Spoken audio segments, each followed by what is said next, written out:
Get this troublemaker off my aircraft now. Drag her if you have to. Flight attendant. Brittany Coleman's voice cut through the cabin of Aeromax Flight 1247 like a razor blade sharp enough to make every passenger freeze mid-conversation. Her blonde ponytail whipped as she pointed an accusatory finger at seat 14A, where a 68-year-old black woman sat quietly, hands folded in her lap, looking up with the kind of calm dignity that only comes from decades of facing down bullies in boardrooms and congressional hearings. Dr. Amara Jackson didn't flinch. She'd heard worse from senators questioning her aviation safety recommendations. She'd been called worse by airline executives who didn't want a black woman telling them how to run their companies. But she'd never been called a troublemaker for the simple act of asking to keep her diabetes medication within reach. The cabin had gone deadly quiet. 147 passengers held their breath as tension crackled like electricity through the recycled air. Outside the windows of Dallas-Fort Worth Airport's Terminal C, the Texas sun blazed against the tarmac at 3:45 on this Thursday afternoon. But inside the narrow tube of aluminum and anxiety, the temperature had just dropped 20 degrees.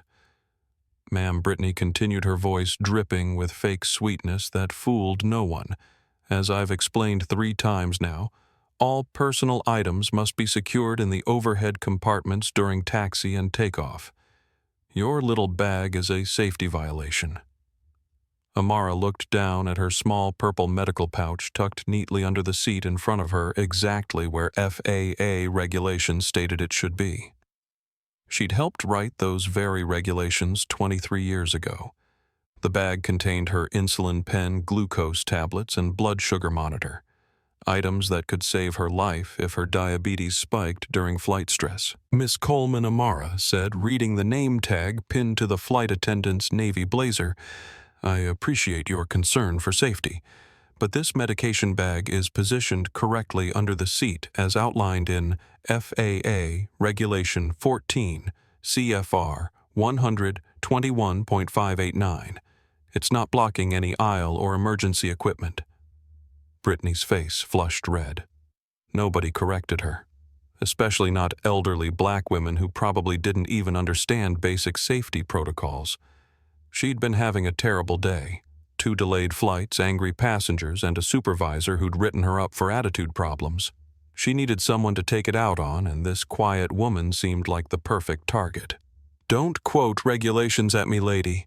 I've been doing this job for 7 years, and I've been writing aviation regulations for 23 years, Amara replied softly.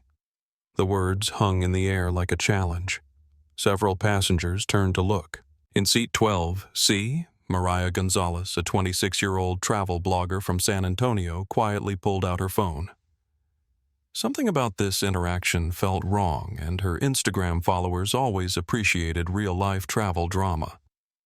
"People like you, Brittany," said her voice, getting louder, "always think you deserve special treatment." "Well, not on my flight." The phrase hit the cabin like a slap. "People like you." Every passenger understood the coded language. In seat 15, B-Tech executive Brad Wilson looked up from his laptop, his jaw tightening. Behind him, nurse Amanda Torres shifted uncomfortably, recognizing the dangerous tone she'd heard too many times in hospital halls. "I'm not asking for special treatment," Amara said, her voice remaining steady. "I'm asking to follow medical protocols that keep passengers safe."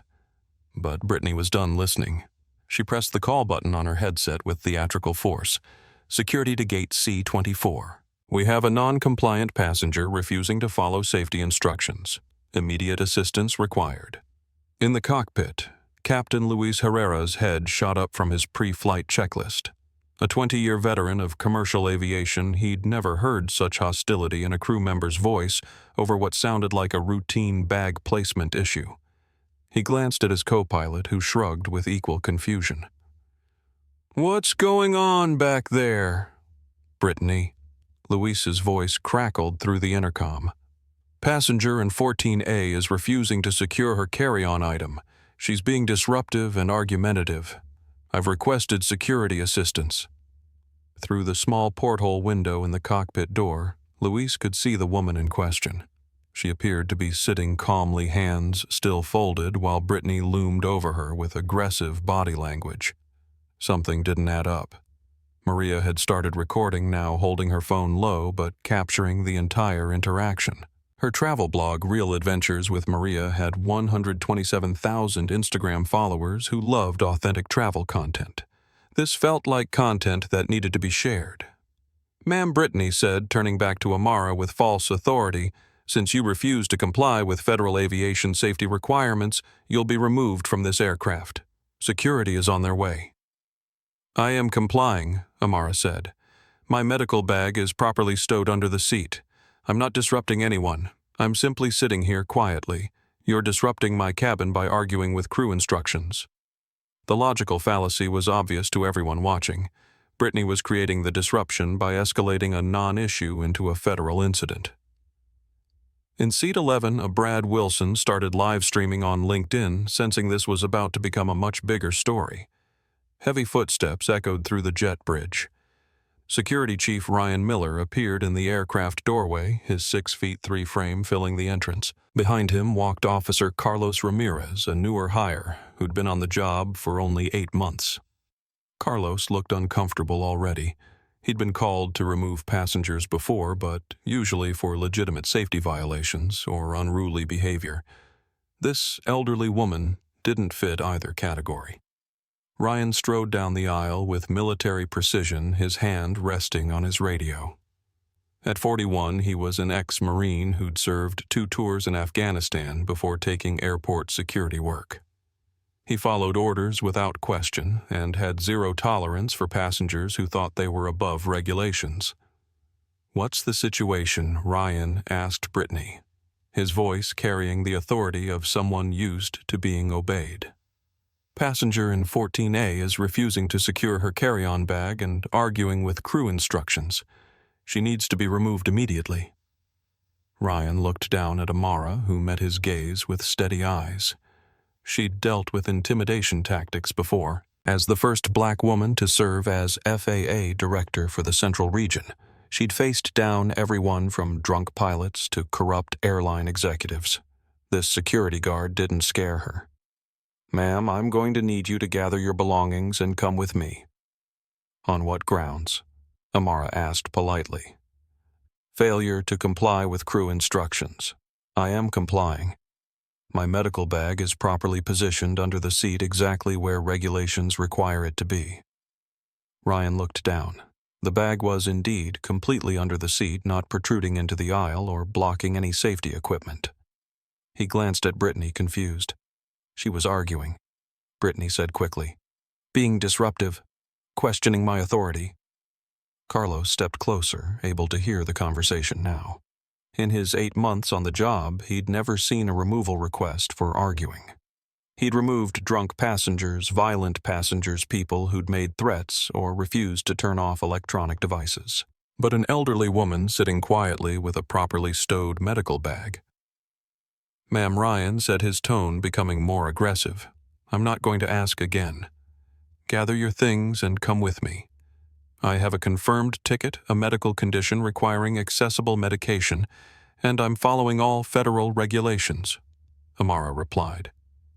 "I'm not going anywhere." The cabin had become a theater with every passenger watching the drama unfold.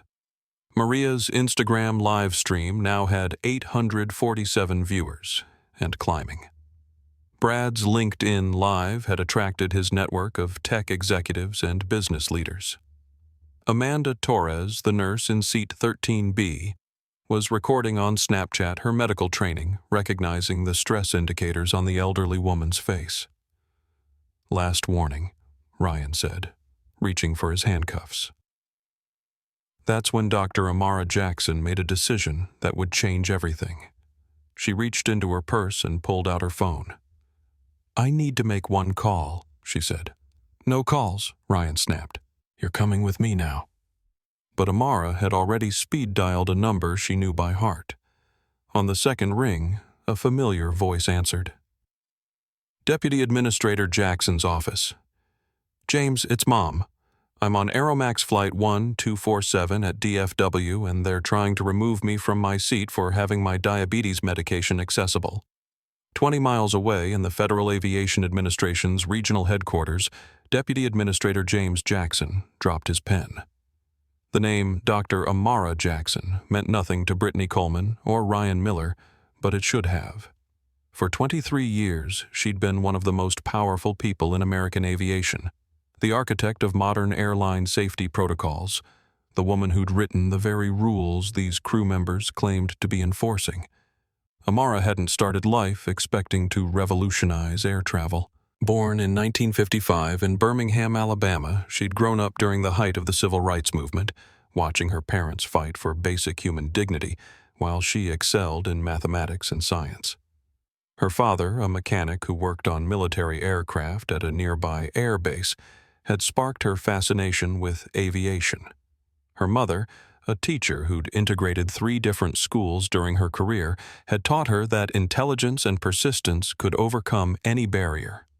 By the time she graduated from Tuskegee University with a degree in aeronautical engineering in 1977, Amara was one of only 12 black women in the entire country with that qualification. The Federal Aviation Administration had been pressured to diversify its ranks, and Amara's combination of brilliant technical skills and unshakable integrity made her impossible to ignore. She'd started as a junior inspector in 1978, analyzing aircraft maintenance records and investigating safety violations. Within 5 years, she was leading teams. Within 10 years, she was writing regulations. By 1995, she'd become the first black woman to serve as FAA Director for the Central Region, overseeing aviation safety for 12 states and making decisions that affected millions of passengers every year. The regulations she'd written weren't academic exercises. They were born from real crashes, real deaths, real failures of the aviation industry to protect passengers. She'd investigated the aftermath of mechanical failures, pilot errors, and corporate cover-ups.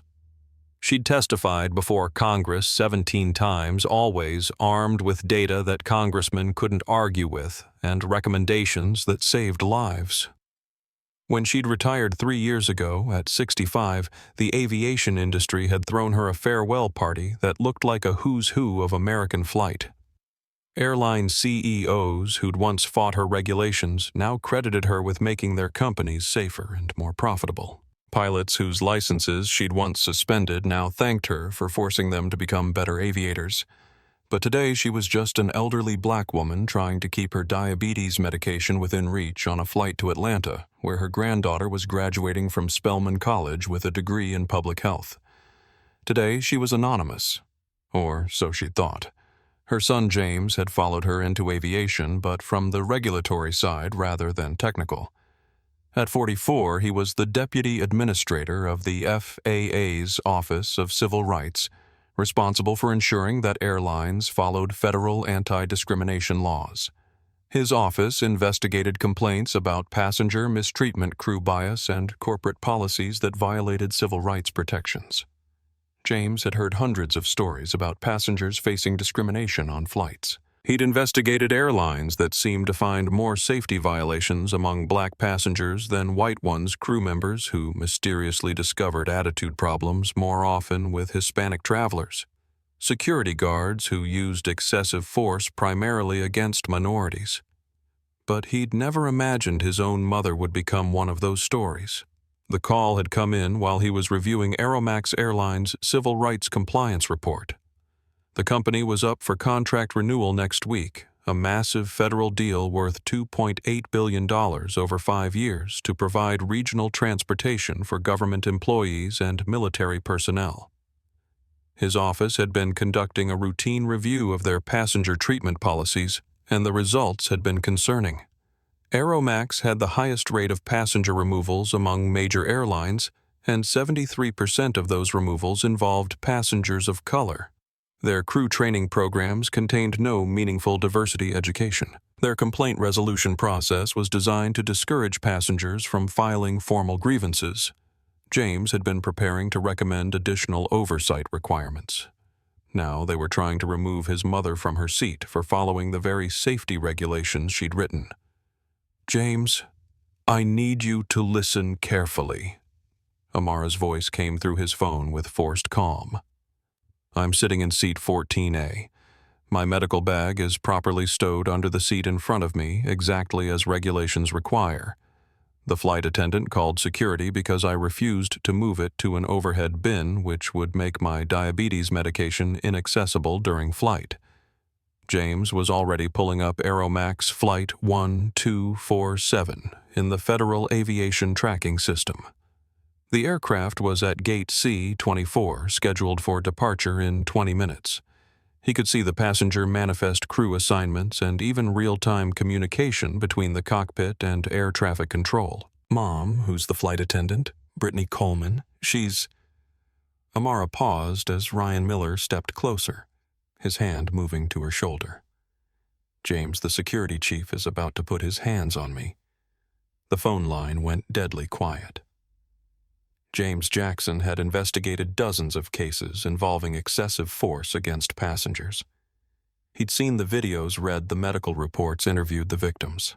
The thought of his 68-year-old diabetic mother facing the same treatment made his blood pressure spike dangerously. "Put me on speaker," James said. "Right now." Amara looked up at Ryan Miller and Brittany Coleman. "This is Deputy Administrator James Jackson of the Federal Aviation Administration. You're on speaker with his office." Brittany's eyes widened. Ryan's hand froze halfway to Amara's shoulder. "This is Deputy Administrator Jackson. I'm ordering you to step away from my mother immediately and explain why you're attempting to remove a passenger who is in full compliance with federal aviation regulations." Brittany grabbed the phone. "Sir, this is Flight Attendant Coleman. Your mother was being disruptive and refusing to follow safety instructions." "What safety instructions?" She refused to put her bag in the overhead compartment. "Is her bag blocking an aisle or emergency exit?" "No, but..." "Is her bag larger than carry-on restrictions?" "No, but she was arguing." "Ms. Coleman, Federal Regulation 14. CFR 121.589 specifically allows passengers to store small personal items and medical supplies under the seat in front of them. Are you telling me you called security to remove a passenger for following federal law?" The cabin had gone completely silent. Every passenger was listening to this conversation between a federal administrator and airline crew members who clearly hadn't expected to face federal oversight today. Captain Luis Herrera's voice crackled over the intercom. "This is Captain Herrera. Is there a federal official on this aircraft?" "Captain, this is Deputy Administrator James Jackson, Federal Aviation Administration. I'm on the phone with my mother, who is passenger Amara Jackson in seat 14A. Your crew has called security to remove her for the crime of keeping her diabetes medication accessible during flight." Luis Herrera felt his stomach drop. He knew that name. Every commercial pilot in America knew that name. Dr. Amara Jackson was legendary in aviation circles, the woman who'd written the safety protocols that had prevented thousands of crashes over the past 2 decades. If his crew was harassing Amara Jackson, his airline was about to face the kind of federal scrutiny that ended careers. Ma'am Louise said, emerging from the cockpit and walking quickly down the aisle. "I am so sorry for this misunderstanding. Dr. Jackson, it's an honor to have you aboard." Brittany looked confused. Ryan looked worried. Carlos Ramirez looked relieved that he hadn't actually put his hands on the passenger yet. But the damage was already done. Maria Gonzalez's Instagram livestream had reached 15,000 viewers, with comments flowing faster than she could read them. Brad Wilson's LinkedIn Live had attracted 3,200 professional connections, including several airline executives and federal transportation officials. Amanda Torres's Snapchat had been screenshot and shared to Twitter, where #AeroMaxDrags was starting to trend. James's voice came through the phone speaker with the authority of someone who controlled billion-dollar airline contracts. "Captain Herrera, I'm going to need the employee ID numbers for every crew member involved in this incident. Ms. Coleman, Mr. Miller. This is now a federal civil rights investigation. Anything you say or do from this point forward will be documented and used in determining whether Aeromax Airlines maintains its federal operating certification. Ryan Miller's face went pale. Federal operating certification was what allowed airlines to fly. Without it, Aeromax would be grounded nationwide within 24 hours. Sir Ryan said into the phone I was just following standard protocol for non-compliant passengers. Mr. Miller, there is no protocol for removing compliant passengers. My mother has broken no laws, violated no regulations, and disturbed no one except crew members who don't understand the safety rules they're supposed to be enforcing. Amara sat quietly through this exchange, watching her son defend her from 20 miles away while passengers around her documented every word for social media posterity. She'd spent her career protecting travelers from exactly this kind of treatment. She'd written policies to prevent arbitrary passenger removals, created oversight mechanisms to stop crew abuse, established complaint procedures to give passengers recourse against discrimination. But policies were only as good as the people implementing them. And right now, she was learning that some people in the aviation industry still thought they could intimidate passengers who didn't look like them, still believed they could hide behind fake safety concerns, to exercise personal bias, still assumed that elderly black women would be easy targets who wouldn't fight back. They'd picked the wrong grandmother. The phone conversation between James Jackson and the Aeromax crew was being broadcast live to thousands of viewers across 3 different social media platforms. Maria Gonzalez's Instagram followers had grown to 22,000 active viewers, with comments streaming in multiple languages. Brad Wilson's LinkedIn audience included aviation industry executives who were frantically messaging their own legal teams. Amanda Torres's medical training told her this situation was about to get much worse before it got better. Captain Herrera James's voice came through the speaker with bureaucratic precision. I'm activating Federal Oversight Protocol 7 Alpha for this aircraft. Flight 1247 is now under federal civil rights investigation. No passenger movements, no crew changes, and no departure until this matter is resolved. Luis Herrera's 20 years of commercial aviation experience had never prepared him for this moment. Federal Oversight Protocol 7 Alpha meant his airline's operating license was in immediate jeopardy.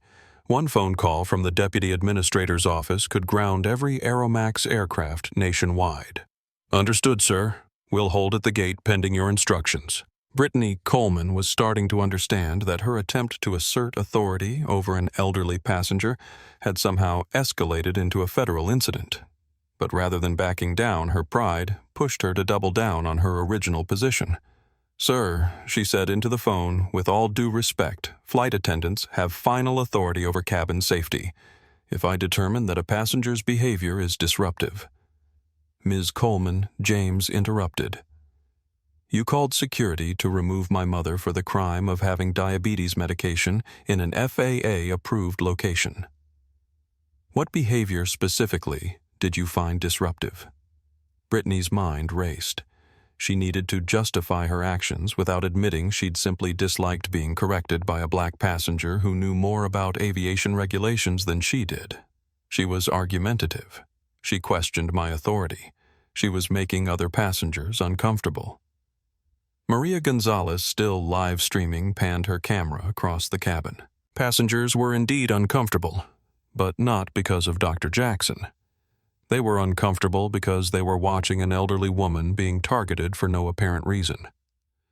That's not true, said a voice from seat 12B. An older white man in a business suit stood up. Ma'am, I've been watching this whole situation. That lady hasn't done anything wrong. She's been polite and quiet the whole time.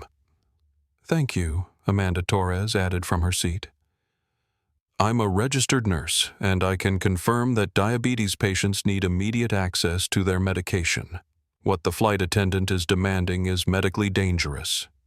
Brad Wilson spoke up from his seat, his phone still broadcasting live to his professional network. I've got 4,000 people watching this on LinkedIn right now, including attorneys, federal employees, and airline executives. This is being documented from multiple angles. Ryan Miller realized the situation was spiraling beyond his control. His job was to maintain order and follow crew requests. But now federal officials were involved and social media was broadcasting his every move to thousands of viewers. He needed to de-escalate quickly. "Look," Ryan said, "maybe we can just move the bag to the overhead compartment and everyone can calm down." "No," Amara said firmly. "I will not be forced to violate medical safety protocols because a flight attendant doesn't understand the regulations she's supposed to enforce." Carlos Ramirez, the junior security officer, stepped closer to Ryan. "Maybe we should just let this go," he whispered. "She's not doing anything wrong." But Ryan's military training emphasized following orders and maintaining authority. He'd received a direct request from the flight crew to remove a passenger, and he wasn't going to back down just because she had connections. "Ma'am, I'm going to need you to cooperate or face federal charges for interfering with airline operations." The threat hung in the air like a thunderclap. James Jackson's voice came through the phone speaker with barely controlled fury.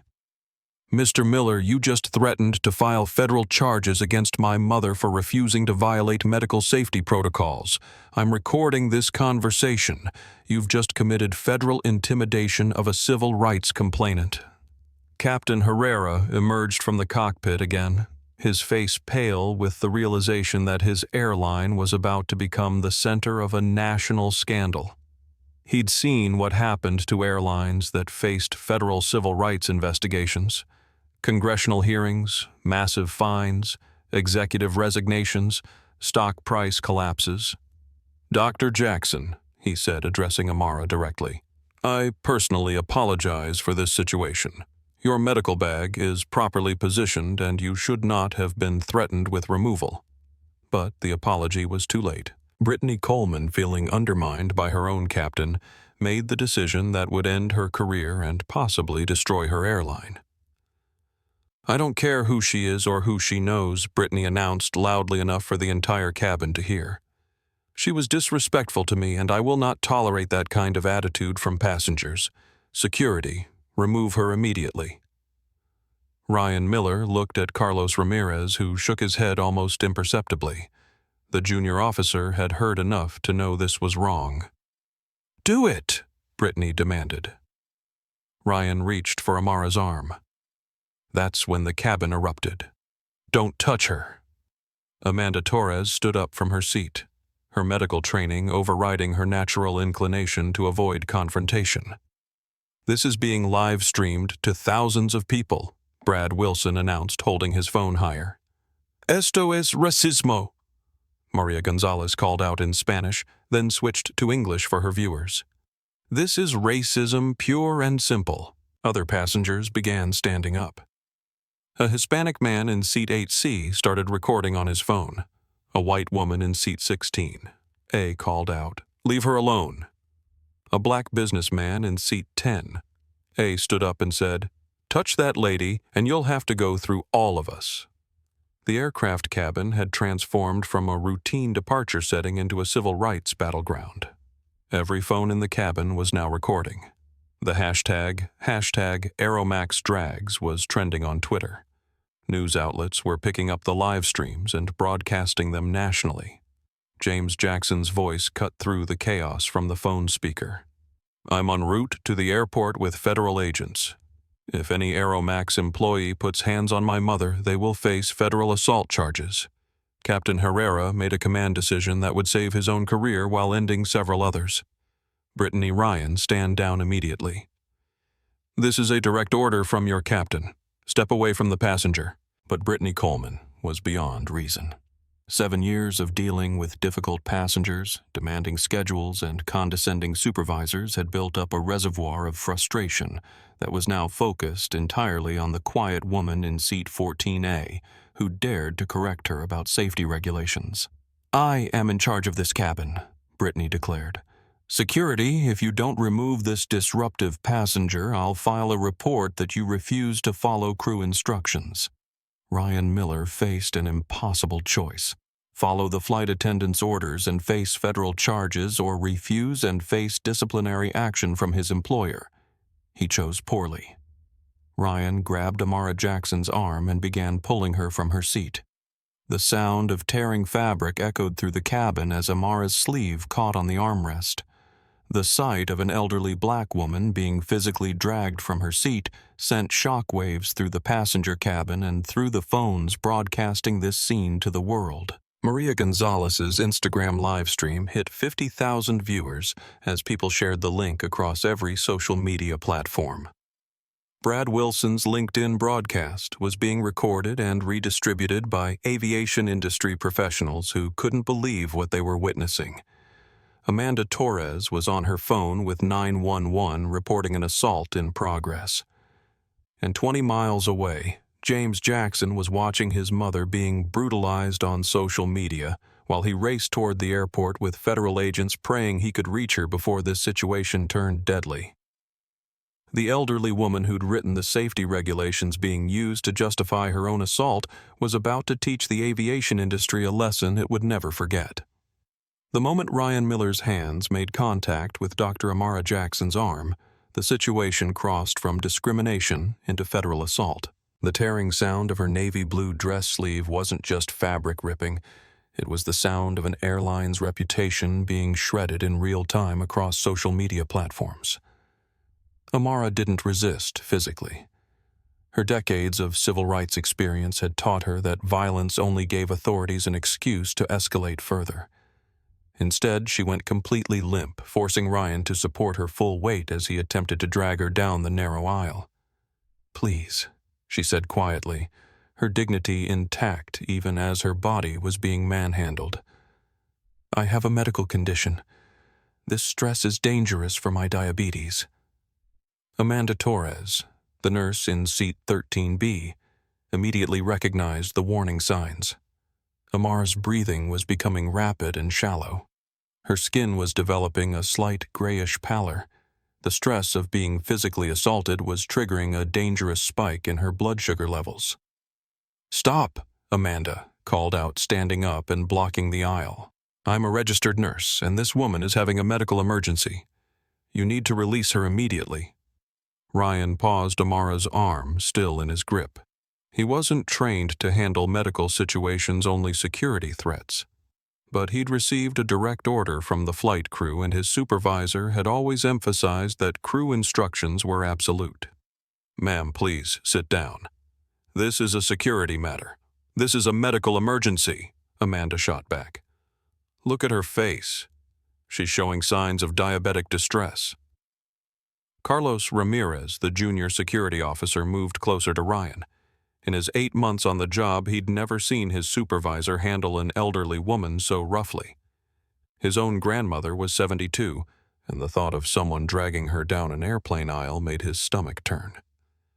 Ryan Carlos said quietly, "Maybe we should call the paramedics." "We're following crew instructions," Ryan replied, but his voice lacked conviction. He could feel the weight of dozens of phone cameras recording his every move. He could hear passengers around him expressing shock and outrage in multiple languages. James Jackson's voice continued streaming through Amara's phone speaker, which had fallen to the floor during the physical altercation. "Federal agents are en route. Any continued assault on my mother will result in immediate federal charges." Captain Luis Herrera stood frozen in the cockpit doorway, watching his career implode in real time. He'd flown safely for 20 years without a single major incident. Now his aircraft was the center of a viral civil rights violation that was being broadcast live to tens of thousands of viewers. "Brittany," he said over the cabin intercom, "I'm ordering you to stand down. Release the passenger immediately."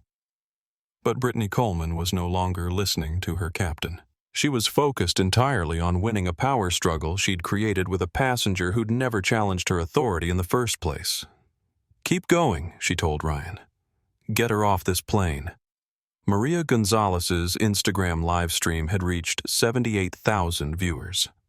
The comments section was exploding with outrage, with viewers identifying themselves as lawyers, civil rights activists, and federal employees.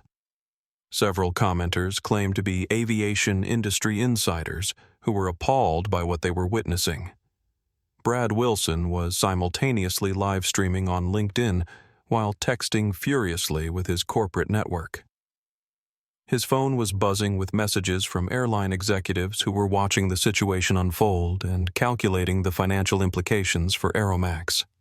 As Ryan attempted to drag Amara toward the front of the aircraft, her medical bag spilled open, scattering diabetes supplies across the cabin floor. Insulin pens rolled under seats. Glucose tablets scattered like pills across the narrow aisle. Her blood sugar monitor cracked against an armrest. "Her medication," Amanda Torres called out. "You're destroying her life-saving medication." The visual of diabetic supplies scattered across the floor while an elderly black woman was being physically removed for trying to keep those same supplies accessible created a powerful image that would become iconic in civil rights history. Passenger outrage reached a breaking point. The Hispanic man in seat 8C stood up and blocked the aisle. "No mas," he said firmly. "This stops now."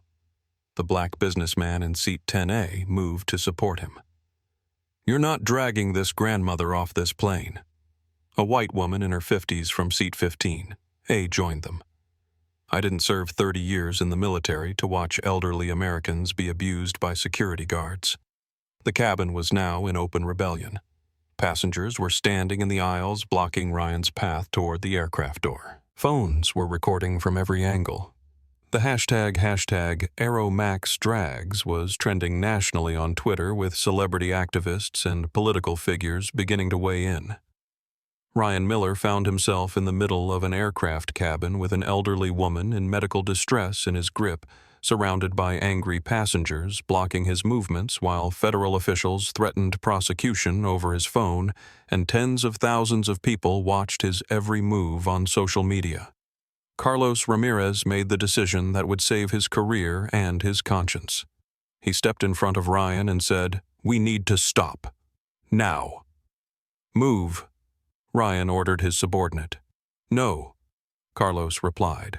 "This is wrong and I won't be part of it anymore." The standoff lasted exactly 17 seconds. 17 seconds that were captured from multiple angles and broadcast live to a growing global audience. 17 seconds that would be analyzed, dissected, and replayed for years to come. Then Amara Jackson, her arm still in Ryan Miller's grip, looked directly into Maria Gonzalez's phone camera and said the words that would change everything. "I helped write the safety regulations this man claims to be enforcing. I spent 23 years protecting passengers from exactly this kind of treatment. And now, because I'm old and black and sitting quietly in my seat, they want to drag me off this airplane." Her voice was calm, dignified, and devastating. It was the voice of authority speaking truth to power. It was the voice of experience calling out hypocrisy. It was the voice of a grandmother who'd had enough. And it was being heard by 127,000 people and growing.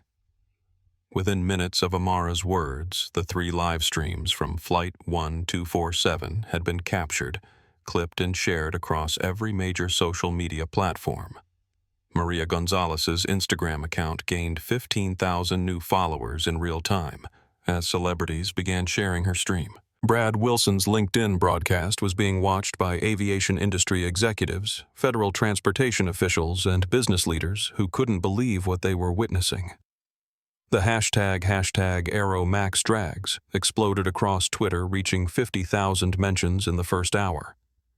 But it wasn't just the quantity of social media attention that was devastating Aeromax. It was the quality. Federal employees were sharing the streams. Airline industry professionals were commenting with outrage. Civil rights organizations were mobilizing legal responses in real time. Amanda Torres had managed to reach Amara during the standoff and was now monitoring her blood pressure and pulse while Ryan Miller still maintained his grip on her arm. As a nurse with 15 years of emergency room experience, Amanda recognized that the elderly woman was entering diabetic distress from the trauma and stress of being physically assaulted. "Her pulse is elevated and her breathing is shallow," Amanda announced loudly enough for the cabin and the live streams to hear. "She needs her medication now, and she needs this assault to stop immediately." Carlos Ramirez positioned himself between Ryan and the aircraft door, creating a human barrier that prevented his supervisor from dragging Amara any further. The young security officer's decision to protect rather than participate was being broadcast live to hundreds of thousands of viewers who were witnessing a textbook example of moral courage under pressure.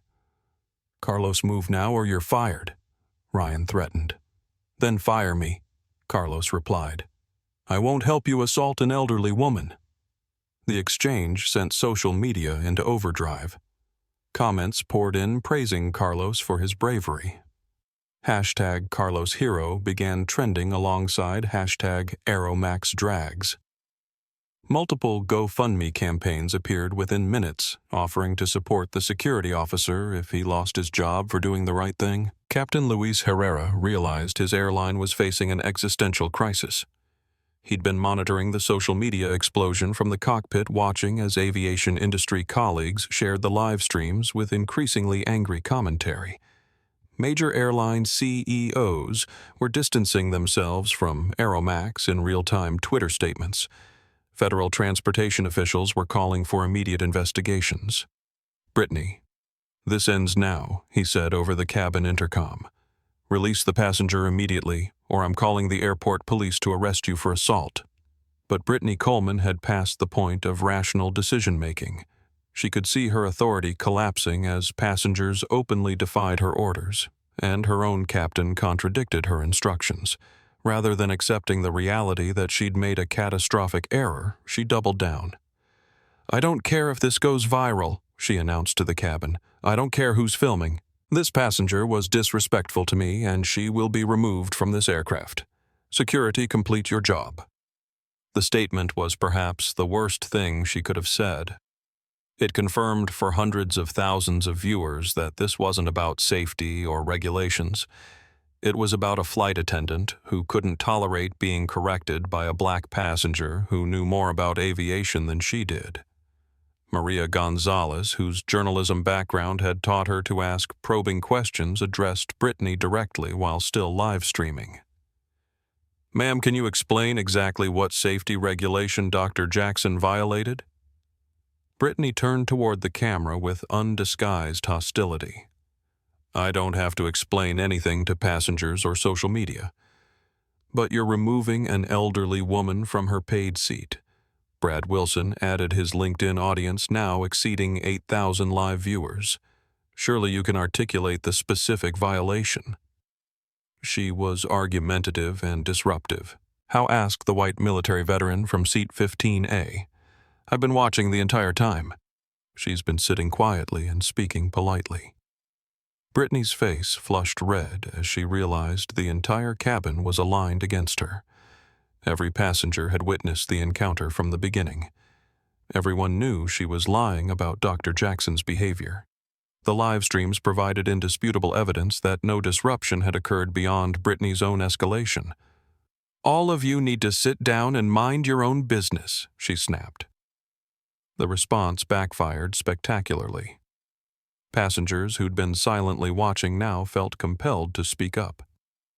A young Hispanic mother holding a toddler said, "My business is making sure my child doesn't grow up thinking this is normal." An elderly white man in a veteran's cap added, "I didn't fight in Korea, so American citizens could be abused for the color of their skin." The aircraft cabin had transformed into a spontaneous civil rights demonstration. Passengers of every background were united in defending Dr. Jackson against obvious discrimination. Their voices were being amplified through social media to a global audience that was equally outraged. James Jackson's voice continued streaming through his mother's phone speaker, providing a continuous federal government commentary on the situation. "I'm documenting everything I hear for the formal civil rights investigation. Ms. Coleman, Mr. Miller, you are creating federal evidence against yourselves with every word and action." Ryan Miller was trapped in an impossible situation. He couldn't complete the passenger removal because Carlos blocked his path and the entire cabin was in rebellion.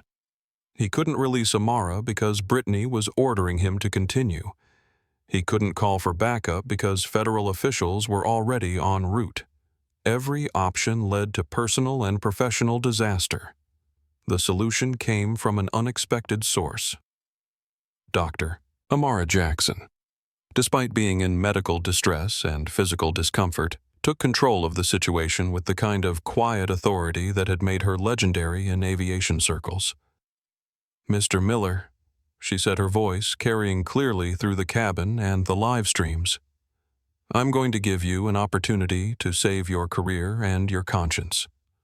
Release my arm, help me return to my seat, and assist me in retrieving my scattered medication. Do this now, and I'll recommend leniency in the federal investigation." Ryan looked into her eyes and saw not an angry victim, but a woman offering him a path to redemption. The offer was being broadcast live to hundreds of thousands of viewers who would witness whether he chose dignity or destruction. "Dr. Jackson," he said, loosening his grip, "I apologize for—" "Finish your job," Brittany screamed, interrupting what could have been Ryan's salvation. "Drag her off this plane now." The outburst sealed Brittany's fate.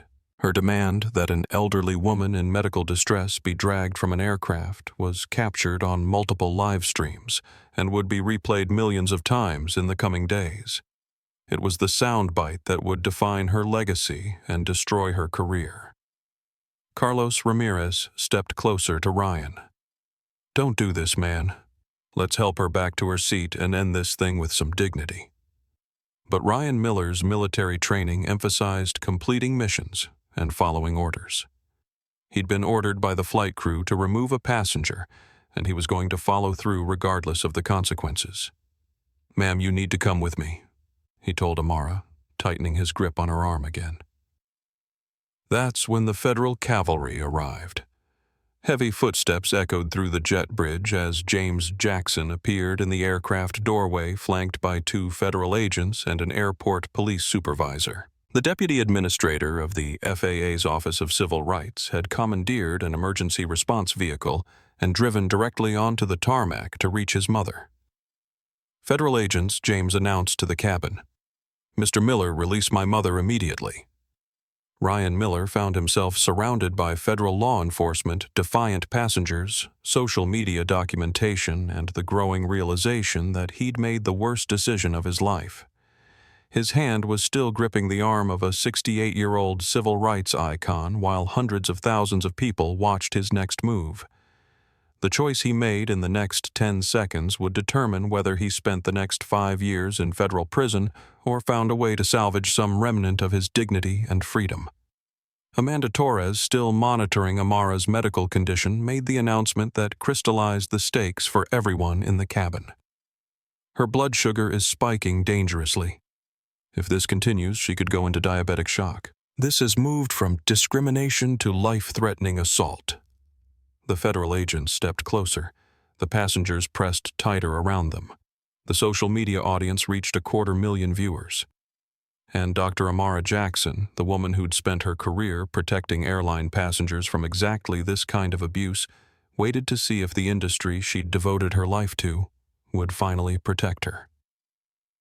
As federal agents filled the aircraft doorway and James Jackson's commanding presence filled the cabin, Dr. Amara Jackson demonstrated the kind of grace under pressure that had made her a legend in aviation safety circles.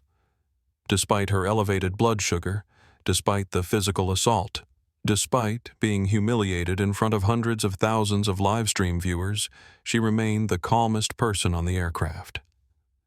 "Son," she said to James, her voice steady, despite Amanda Torres's medical monitoring showing dangerous stress indicators, "I'm all right. But I do need these gentlemen to help me collect my scattered medication so we can resolve this situation properly." The request was delivered with such dignity that it highlighted the absolute barbarism of what had preceded it. Here was an elderly woman who'd been physically dragged from her seat for the crime of keeping diabetes supplies accessible, now politely asking for help, retrieving those same supplies that had been scattered across the cabin floor during her assault. Federal Agent Patricia Williams, a 15-year veteran of civil rights investigations, immediately began documenting the scene. Insulin pens under seat 12, B. Glucose tablets scattered near the galley, a cracked blood sugar monitor by the emergency exit.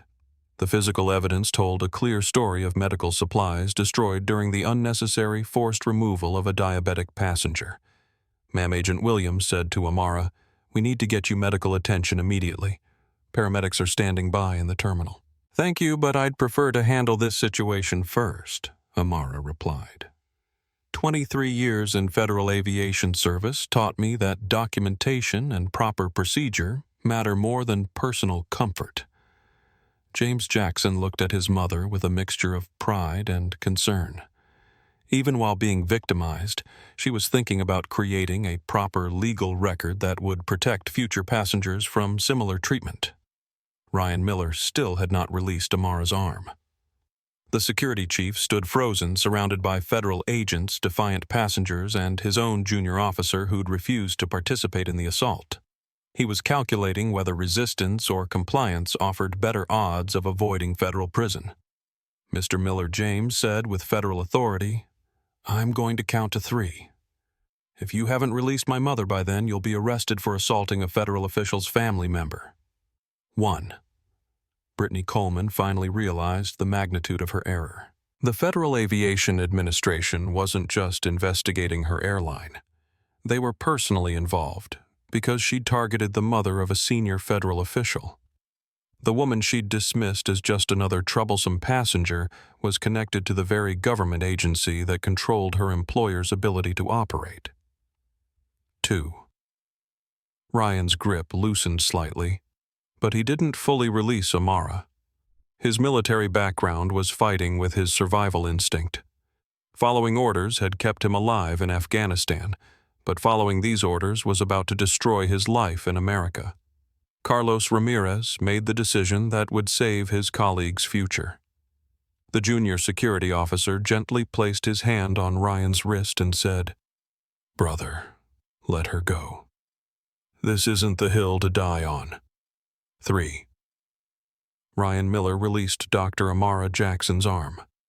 The collective exhale from 147 passengers was audible. Maria Gonzalez's Instagram audience, now exceeding 150,000 live viewers, erupted in supportive comments as they watched an elderly assault victim finally freed from her attacker's grip. But Amara's response surprised everyone. Instead of anger or demands for immediate arrests, she turned to Ryan with something approaching compassion. "Mr. Miller," she said, "you're a veteran, aren't you?" Ryan nodded, confused by the question. "I spent 2 decades investigating aviation incidents, including military transport accidents. I've seen what happens when good people follow bad orders without thinking. You have an opportunity right now to show these federal agents and these passengers and these people watching online that you're better than the worst decision you've made today."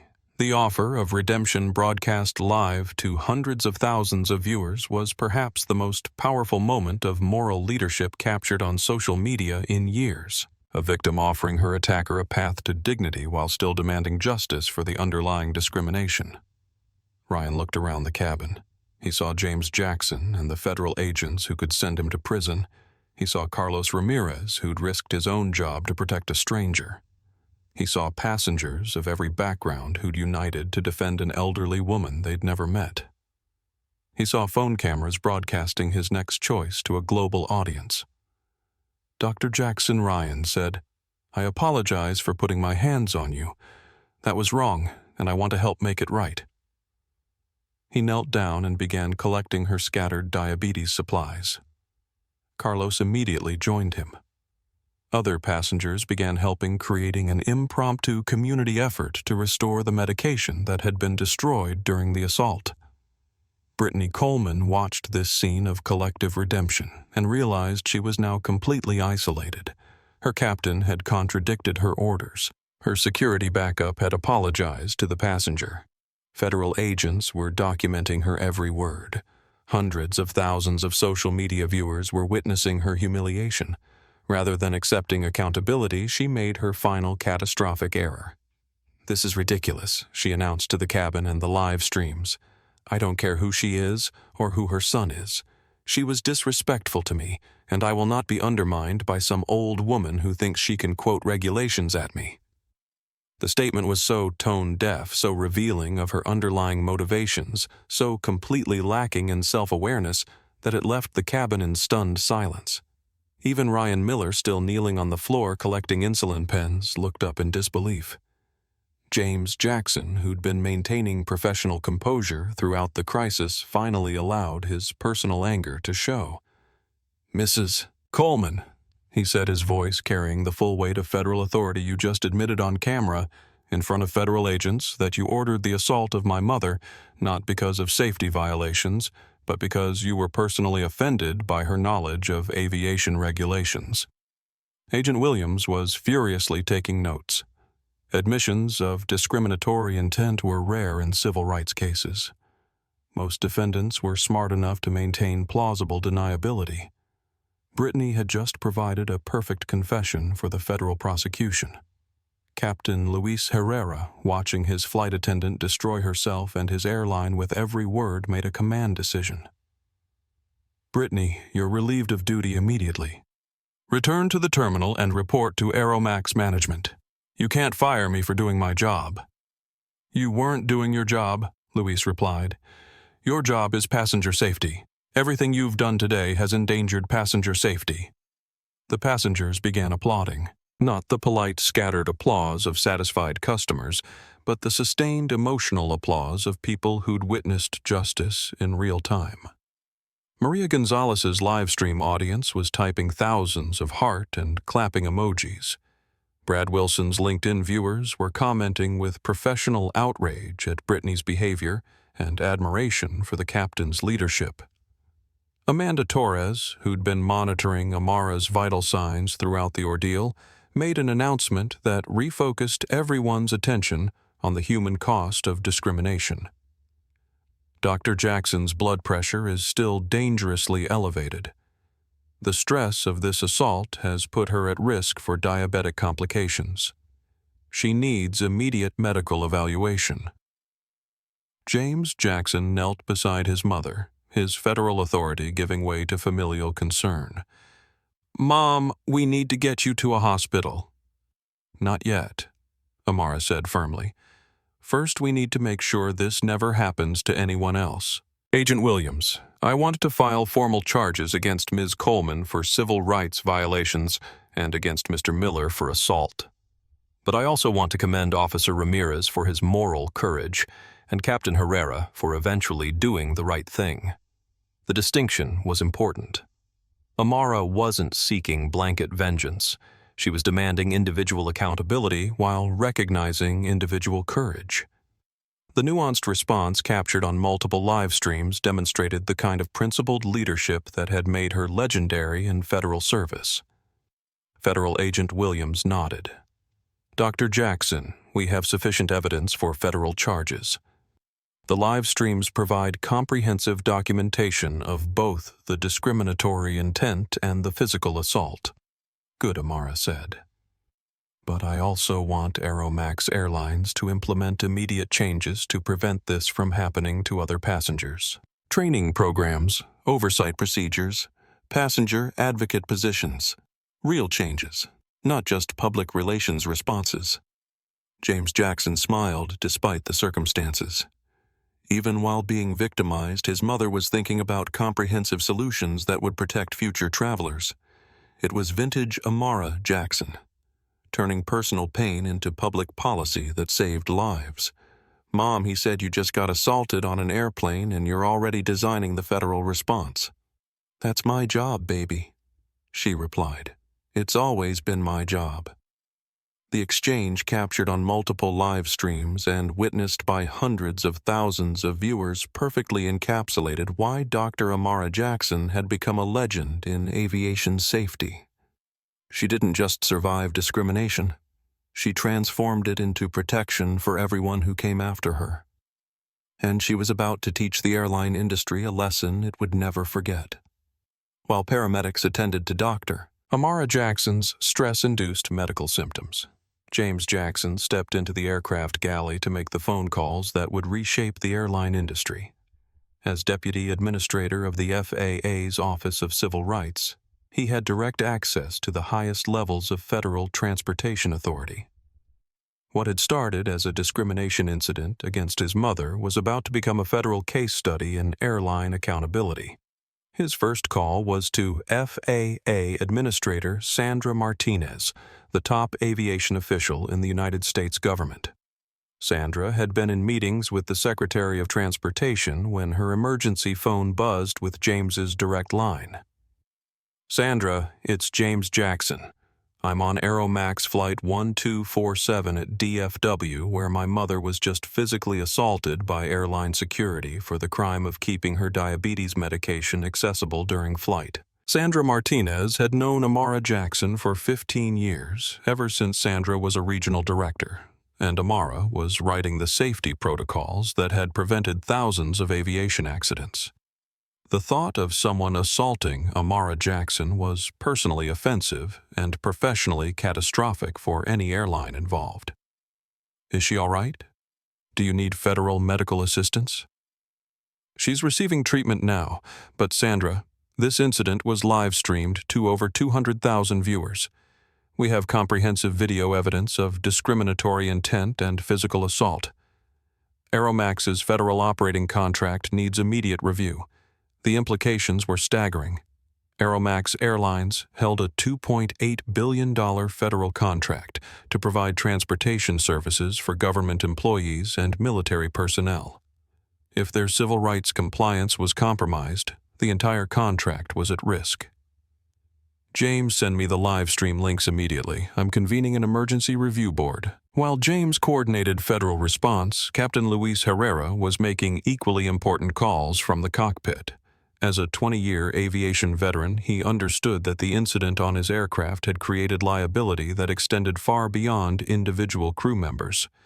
The entire airline industry was watching to see how Aeromax would handle the crisis.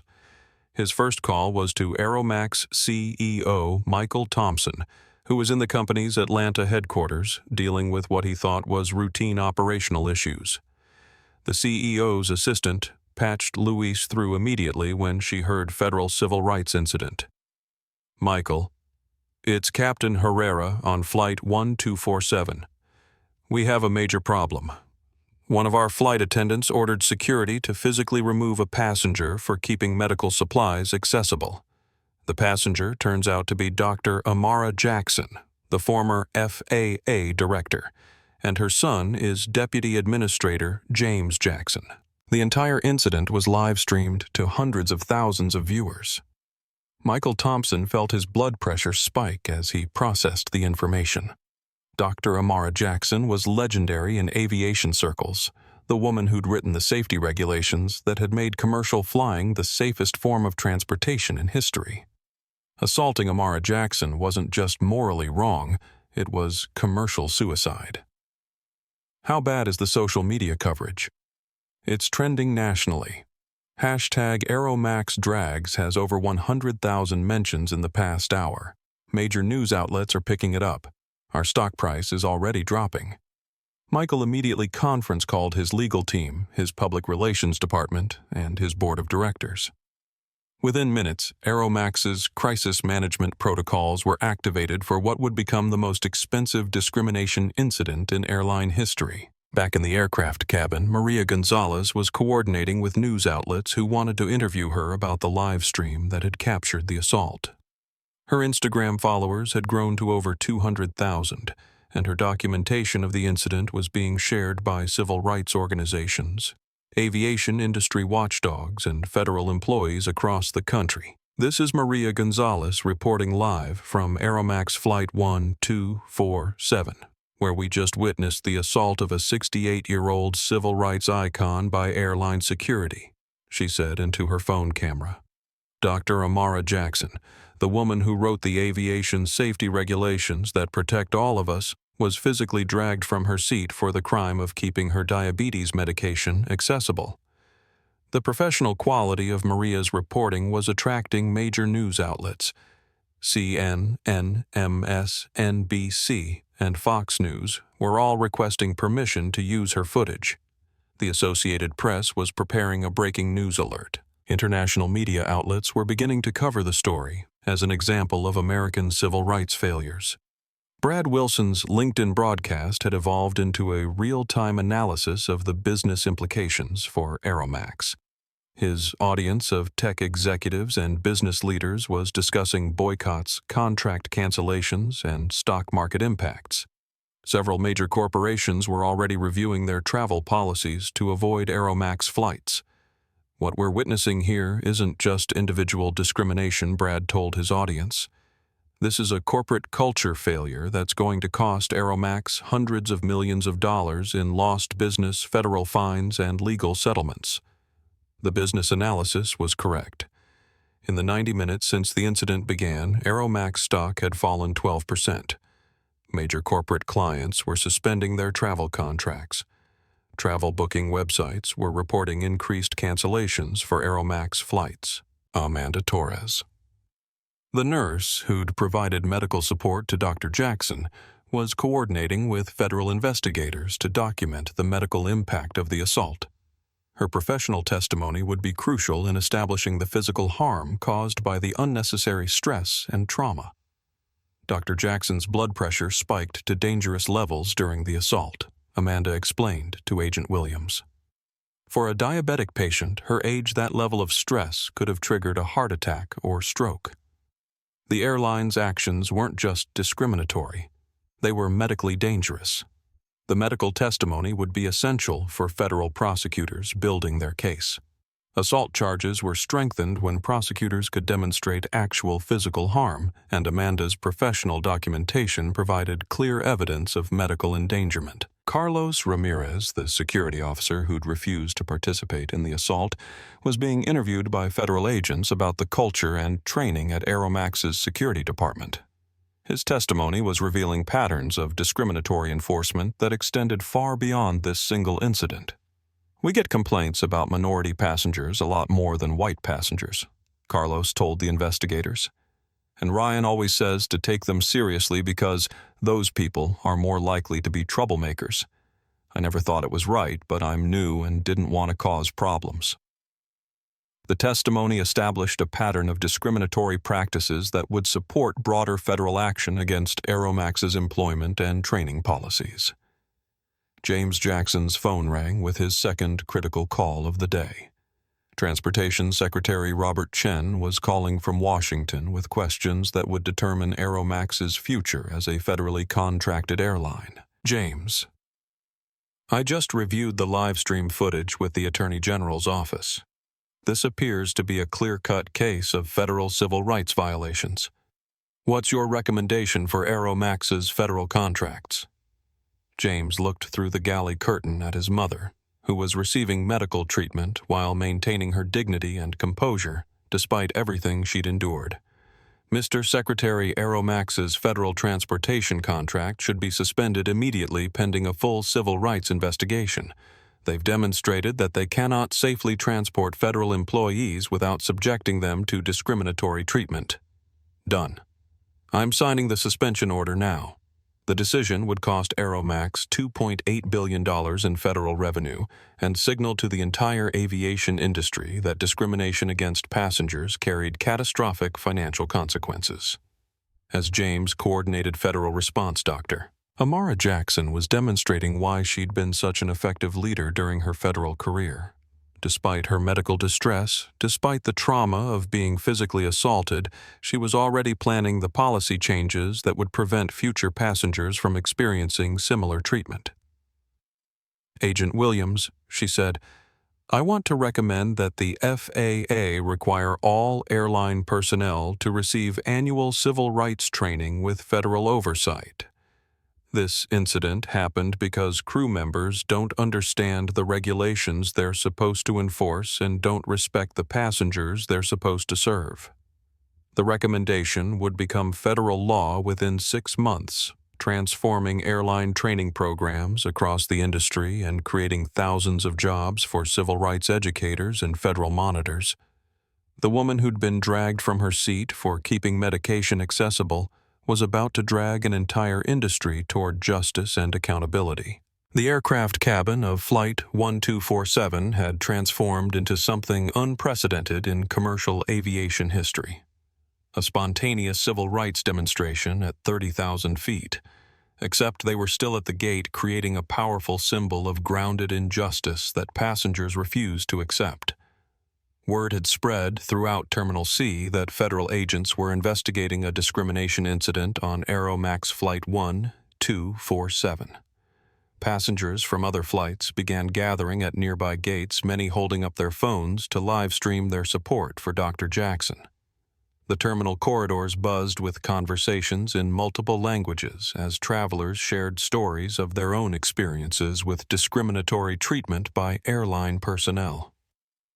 Inside the aircraft, the passenger solidarity that had emerged during the crisis was strengthening into organized action. Maria Gonzalez had become an unofficial spokesperson for the passengers, coordinating with news outlets and civil rights organizations who wanted real-time updates from inside the cabin.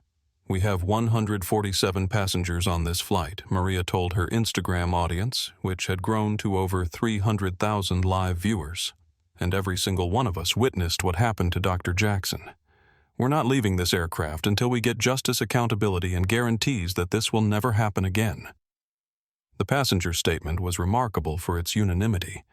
Business travelers who normally prioritized schedule adherence over social causes were willing to accept significant delays to support an elderly woman they'd never met before this morning. The shared experience of witnessing obvious injustice had created a temporary community united by outrage and moral clarity. Brad Wilson's LinkedIn audience had evolved into a real-time business school case study of corporate crisis management. His followers included airline executives, federal transportation officials, civil rights attorneys, and business leaders who were analyzing Aeromax's response to the scandal in real time. Aeromax's stock has fallen 18% in the past 2 hours, Brad reported to his viewers. Major corporate clients are suspending travel contracts. The federal government has already suspended their $2.8 billion transportation contract. This is what happens when discrimination goes viral in the social media age. The financial analysis was attracting attention from business media outlets. CNBC was preparing a segment on the stock market impact of viral discrimination incidents. The Wall Street Journal was assigning reporters to cover the broader implications for airline industry practices. Dr. Amara Jackson, despite her medical monitoring by paramedics, had become the moral center of the passenger movement. Her decades of federal service had taught her how to transform individual incidents into policy changes that protected entire populations. "What happened to me today could happen to any of you tomorrow," she told the passengers and the live stream audience. "Discrimination thrives when good people stay silent. But all of you spoke up. All of you stood together. You showed these cameras and this airline and this industry that passengers will no longer accept being treated as less than human." Her words were being clipped and shared across social media platforms. Hashtag Amara Jackson began trending alongside hashtag AeromaxDrags as people learned more about the woman who'd been assaulted. Her biography as a pioneering federal aviation safety expert added layers of irony and outrage to the incident. Amanda Torres, whose medical intervention had potentially saved Dr. Jackson's life, was coordinating with federal investigators to ensure proper documentation of the assault's health impacts. Her nursing expertise was crucial for establishing the medical endangerment charges that would strengthen the federal case. Dr. Jackson's stress response could have triggered a diabetic crisis, Amanda explained to Agent Williams. The fact that her medication was scattered across the floor during the assault made the situation even more dangerous. This wasn't just discrimination.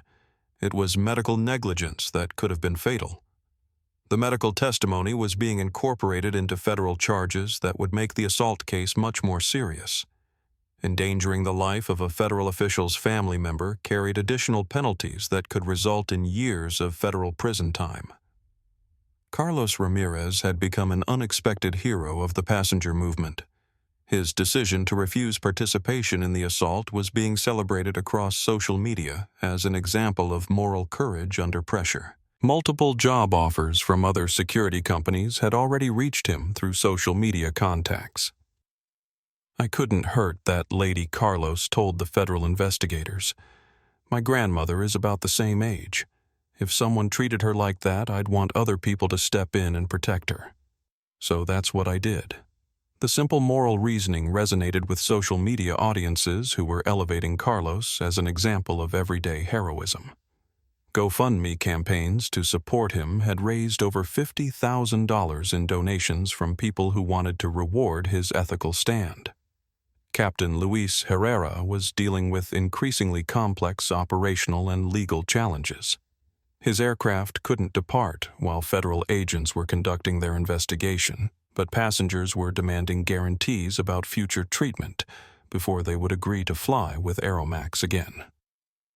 "Ladies and gentlemen," he announced over the cabin intercom, "I want to personally apologize for the treatment Dr. Jackson received on my aircraft. I've been flying for 20 years and I've never seen anything like this. I'm committed to working with federal investigators to ensure comprehensive changes in our training and procedures." The captain's statement was being broadcast live to hundreds of thousands of viewers who were evaluating his sincerity and Aeromax's accountability. His reputation as a pilot would largely depend on how effectively he managed the crisis and whether he demonstrated genuine commitment to preventing future discrimination. James Jackson was coordinating with federal agencies to ensure comprehensive response to the incident. His position as Deputy Administrator gave him unique authority to mobilize resources across multiple government departments. "This isn't just an FAA issue," he told his mother. "Civil Rights Division at Justice is opening a federal investigation. Transportation Secretary is reviewing all of Aeromax's federal contracts. This incident is going to trigger government-wide policy changes." The federal response was unprecedented in its scope and speed. Normally, discrimination investigations took months to develop. The combination of livestream documentation, federal family member involvement, and viral social media coverage had accelerated the timeline dramatically. Brittany Coleman, meanwhile, was discovering the personal cost of viral discrimination. Her name and photo were trending on social media, accompanied by her recorded statements about not caring who was filming and her demands to drag an elderly woman from the aircraft. Job recruiters were removing her profile from their databases. Former colleagues were distancing themselves on professional networking sites.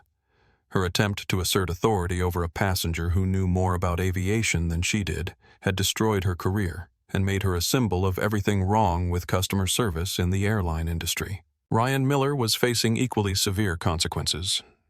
Military veterans groups on social media were condemning his actions as a betrayal of the oath to protect American citizens. His supervisors had placed him on immediate suspension pending federal investigation. His future in law enforcement or security was effectively over. The passenger movement aboard Flight 1247 was inspiring similar actions at airports across the country. Travelers at LAX O'Hare and JFK were holding up signs supporting Dr. Jackson and demanding airline accountability. The hashtag passenger rights was trending as people shared their own stories of discriminatory treatment by airline personnel. "What's happening here isn't just about one woman or one flight," Maria Gonzalez told her growing audience. "This is about every passenger who's ever been treated badly because of their race or age or appearance." Dr. Jackson stood up for all of us by refusing to be intimidated. Now we're standing up for her. The solidarity was creating a powerful narrative that extended far beyond the original incident. Social media users were sharing stories of discriminatory treatment they'd experienced or witnessed, creating a comprehensive record of industry-wide problems that federal investigators could use to support broader policy changes.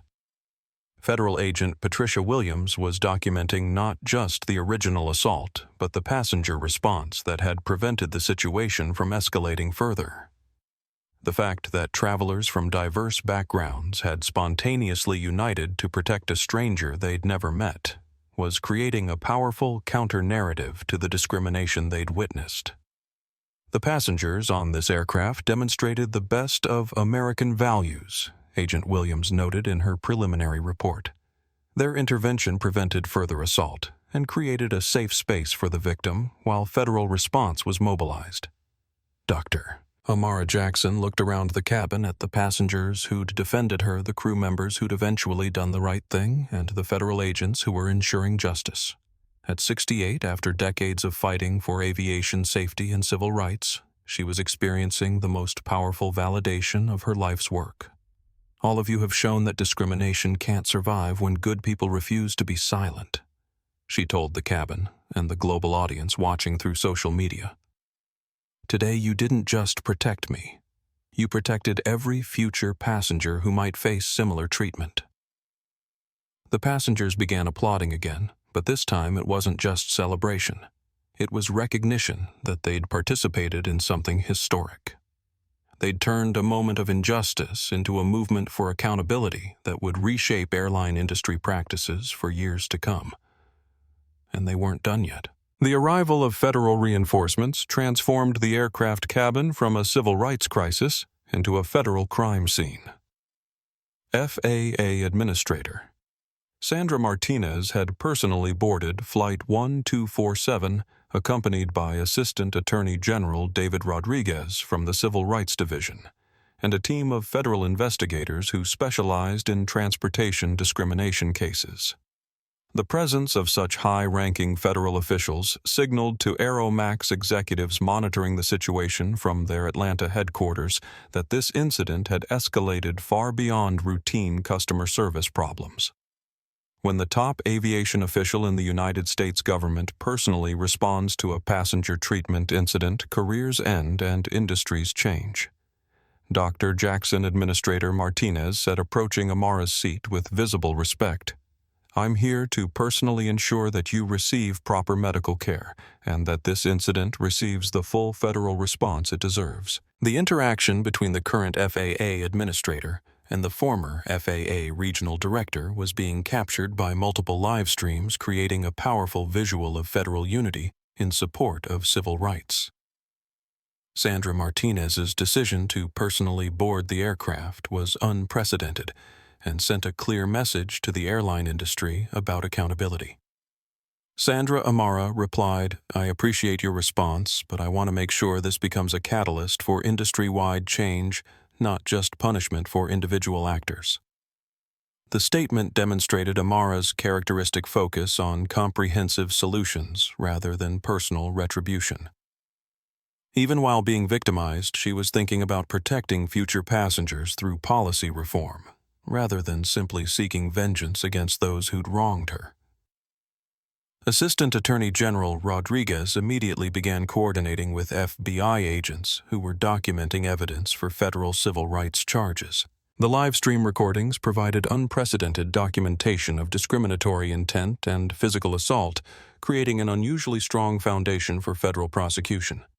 Dr. Jackson Rodriguez said, "We have sufficient evidence for federal hate crime charges against Ms. Coleman and federal assault charges against Mr. Miller.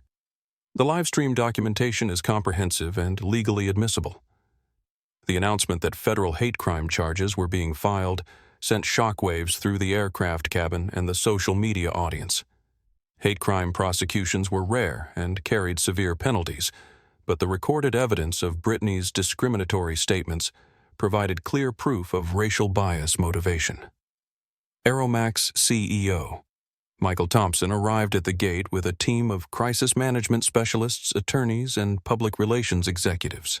The company's stock had fallen 23% in the 4 hours since the incident began, and major corporate clients were canceling contracts in real time.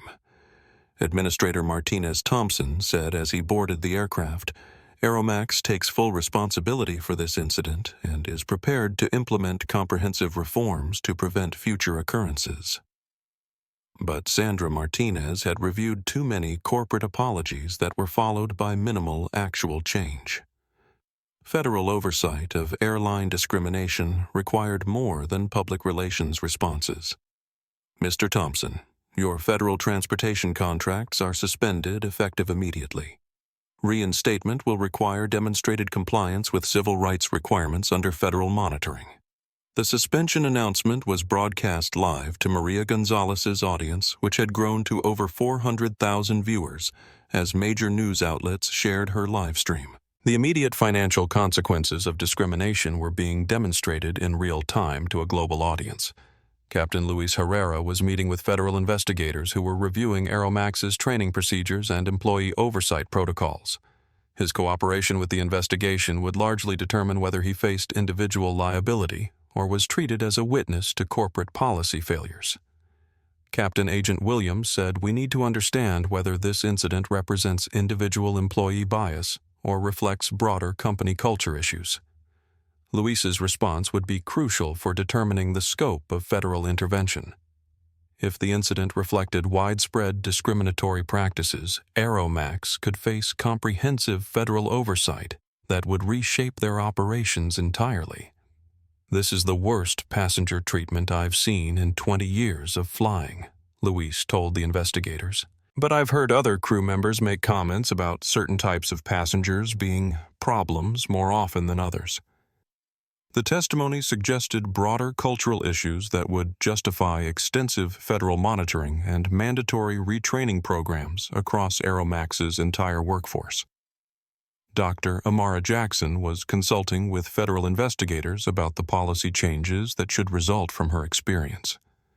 Her decades of aviation safety expertise made her uniquely qualified to design reforms that would effectively prevent future discrimination.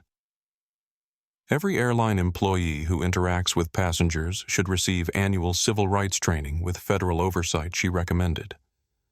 Not voluntary training or company-developed programs, but mandatory federal certification that requires passing scores on discrimination, recognition, and prevention. The recommendation would become part of the consent decree that Aeromax would eventually sign to avoid criminal prosecution, creating federal requirements that would spread throughout the airline industry. Brittany Coleman was being arrested on federal civil rights charges that could result in 10 years in prison and $250,000 in fines. Her recorded statements about not caring who was filming and her demands to drag an elderly woman provided clear evidence of discriminatory intent that made prosecution straightforward. Ms. Coleman Agent Rodriguez said, as federal marshals applied handcuffs, "You're being charged with federal civil rights violations under 18 U.S.C. 249, conspiracy to violate civil rights under 18 U.S.C. 241, and federal assault under 18 U.S.C. 351. The multiple federal charges reflected the seriousness with which the Justice Department was treating airline passenger discrimination. The prosecution would send a message to airline employees nationwide that discriminatory treatment carried severe personal consequences.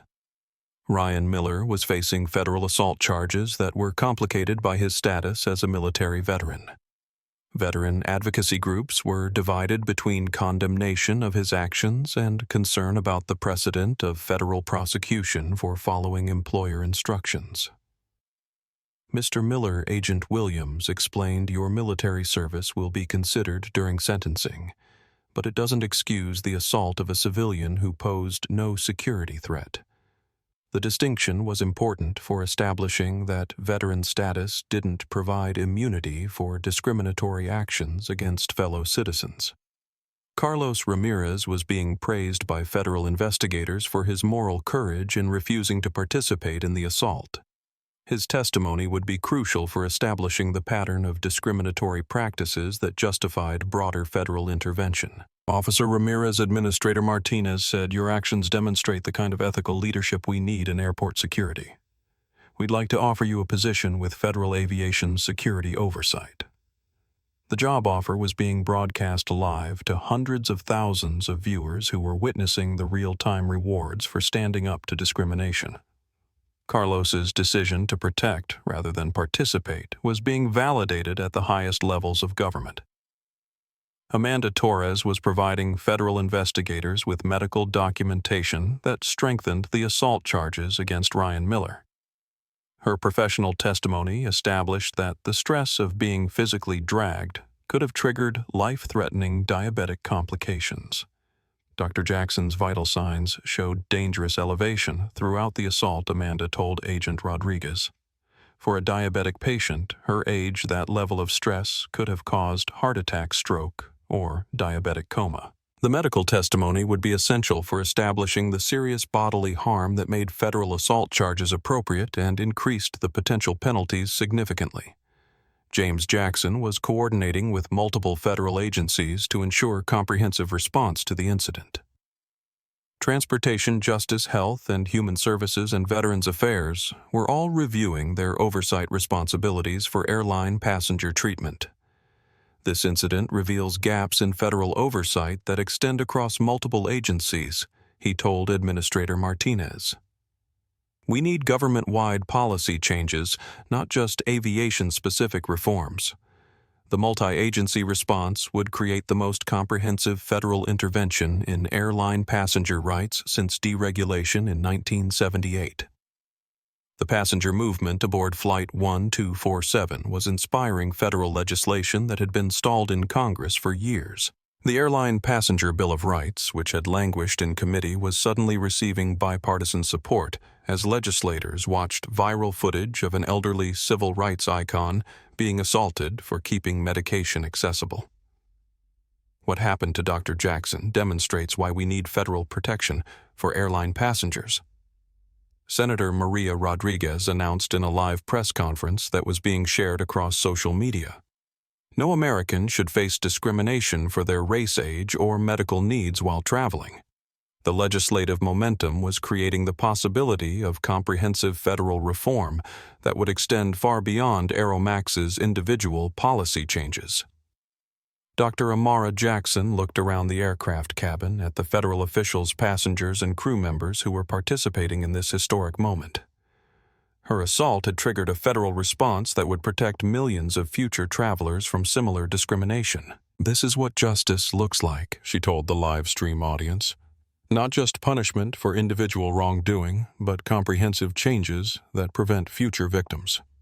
The federal storm that had arrived at Flight 1247 was about to reshape the entire airline industry's approach to passenger rights and civil rights compliance. The federal response to Flight 1247 was unfolding in real time across every major news platform, creating an unprecedented case study in immediate accountability for corporate discrimination.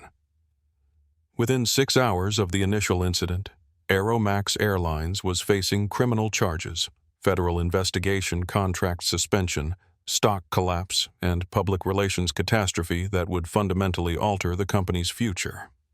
CNN had interrupted regular programming to broadcast Maria Gonzalez's live stream, providing continuous coverage of federal agents arresting airline employees, while passengers documented the entire process. The visual of handcuffs being applied to a flight attendant for discriminatory treatment was creating a powerful symbol of corporate accountability in the social media age. This is unprecedented, CNN's aviation analyst explained to viewers. We've never seen such immediate federal response to airline passenger discrimination. The combination of live stream documentation and federal family involvement has accelerated the justice process from months to hours. The acceleration was intentional. Administrator Martinez and Attorney General Rodriguez had determined that rapid, visible consequences for airline discrimination would send a stronger message to the industry than delayed prosecution that attracted less public attention. Aeromax stock had fallen 31% since the incident began, wiping out $2.3 billion in market value in a single day.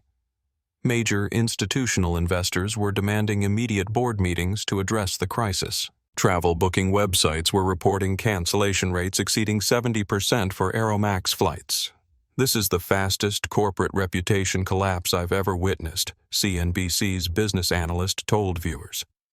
Aeromax has lost federal contracts worth $2.8 billion, and their stock price suggests investors believe the company may not survive this scandal. The financial implications were attracting attention from business schools, which were already developing case studies about the cost of viral discrimination in the modern economy. Brad Wilson's LinkedIn audience had grown to over 15,000 live viewers as business leaders analyzed the real-time destruction of a major corporation's value proposition. His commentary was being shared by Fortune 500 executives who were reviewing their own company's civil rights compliance procedures. What we're watching isn't just individual accountability, Brad told his audience. This is the market delivering immediate punishment for discriminatory business practices. Aeromax will be lucky to survive the week. The business analysis was correct. Major corporate clients, including Google, Microsoft, and General Electric, had already suspended their travel contracts with Aeromax, representing hundreds of millions in lost revenue. Federal prosecutors were preparing charges that would make this case a landmark in civil rights enforcement. The comprehensive video documentation, federal family involvement, and clear evidence of discriminatory intent created an unusually strong foundation for prosecution. We have recorded admissions of discriminatory intent, documented physical assault, and video evidence of the entire incident, Assistant Attorney General Rodriguez told reporters. This case will demonstrate that airline discrimination carries serious federal consequences. The prosecution would be the first airline discrimination case to include hate crime charges, creating precedent that would strengthen federal enforcement across the transportation industry. Dr. Amara Jackson was working with federal investigators to design the compliance agreement that would govern Aeromax's future operations. Her expertise in aviation safety regulation made her uniquely qualified to craft requirements that would effectively prevent future discrimination. Every airline employee should complete annual federal civil rights certification, she recommended. Not company training, but federal programs with standardized testing and mandatory passing scores. The requirement would create thousands of jobs for civil rights educators while ensuring consistent training standards across the industry. James Jackson was coordinating with congressional leadership to fast-track airline passenger protection legislation that had been stalled for years. The viral footage of his mother being assaulted had created political momentum for comprehensive reform. The Airline Passenger Bill of Rights will be voted on next week, House Speaker Jennifer Martinez announced in a press conference. Dr. Jackson's experience demonstrates why we need federal protection for travelers. The legislative acceleration was creating the possibility of comprehensive reform that would extend federal civil rights protection to all transportation industries. Captain Luis Herrera was meeting with federal investigators who were determining whether he would face individual charges or serve as a witness in the broader case. His cooperation with the investigation and eventual intervention on behalf of Dr. Jackson were working in his favor. Captain Herrera eventually took appropriate action, Agent Williams noted in her preliminary report. His testimony about company culture will be valuable for establishing broader patterns of discrimination. The distinction between individual wrongdoing and corporate policy failures was crucial for determining the scope of federal intervention. Amanda Torres was providing federal investigators with medical documentation that would strengthen the assault charges against Ryan Miller.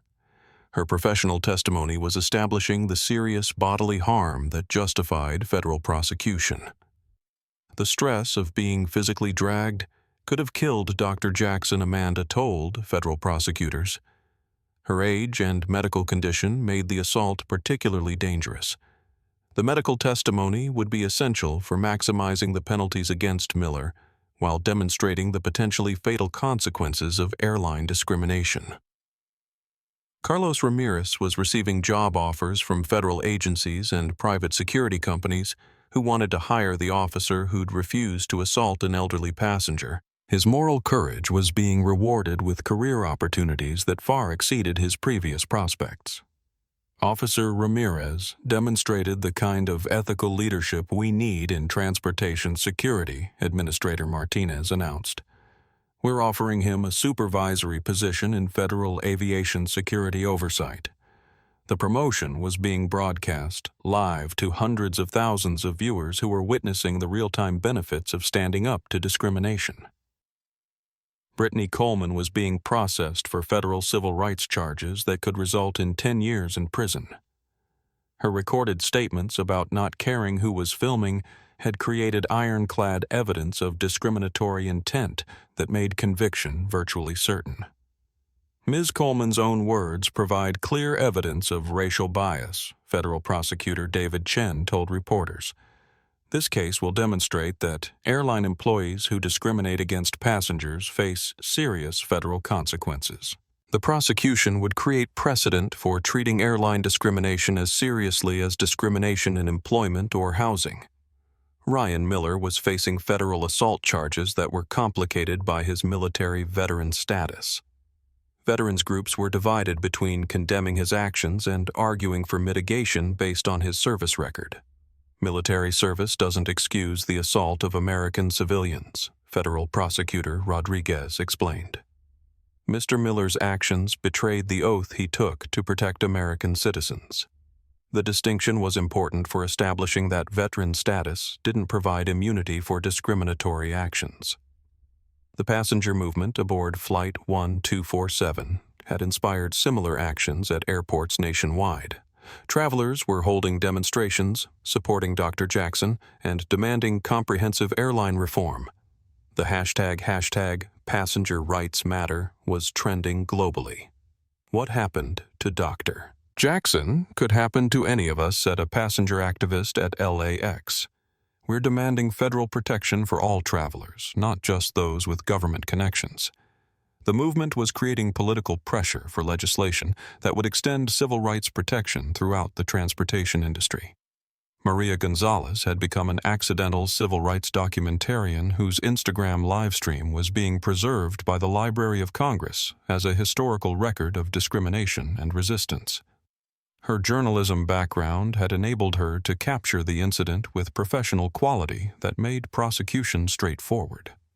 I never expected to document history when I started filming, Maria told CNN.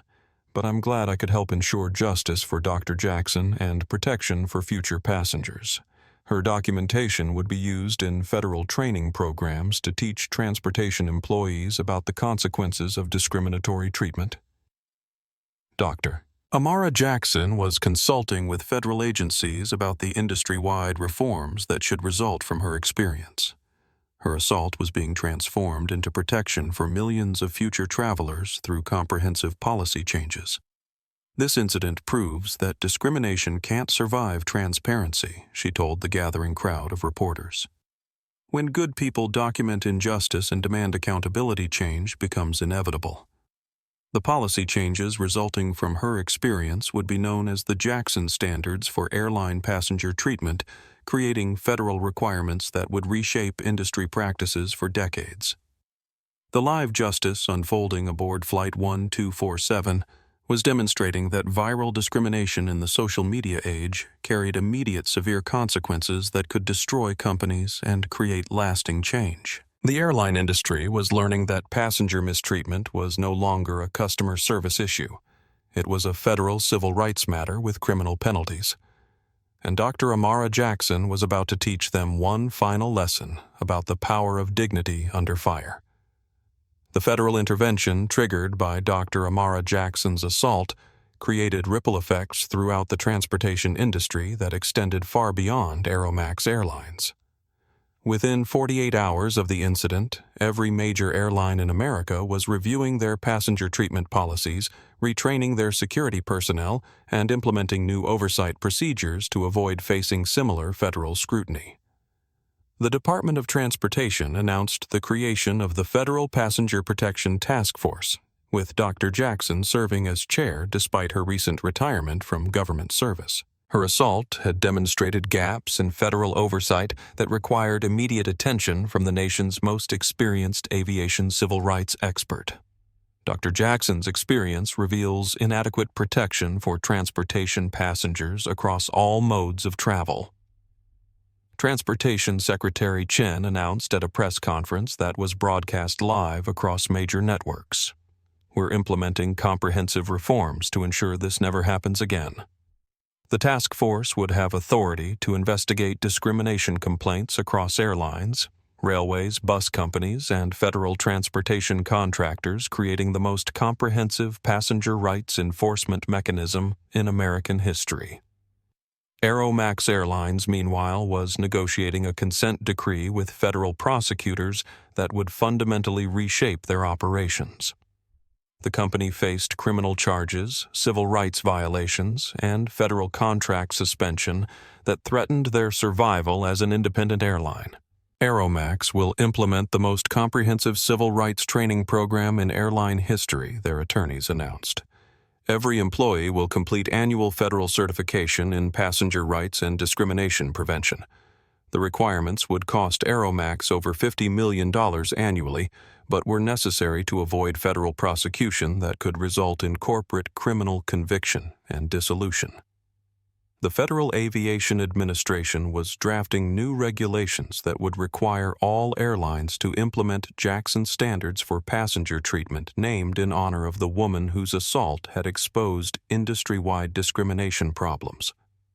The Jackson standards will mandate federal oversight of airline training programs, create passenger advocate positions at every major airport, and establish immediate response protocols for discrimination complaints, Administrator Martinez explained to Congress. The regulations would create thousands of new jobs in civil rights enforcement, while providing passengers with immediate recourse against discriminatory treatment. Major airlines were racing to implement voluntary compliance programs that exceeded federal requirements, hoping to avoid the kind of viral scandal that had destroyed Aeromax's reputation. Delta, United, American, and Southwest all announced passenger rights improvements within 72 hours of the Flight 1247 incident. We're implementing comprehensive bias training for all customer-facing employees, Delta CEO Sarah Williams announced.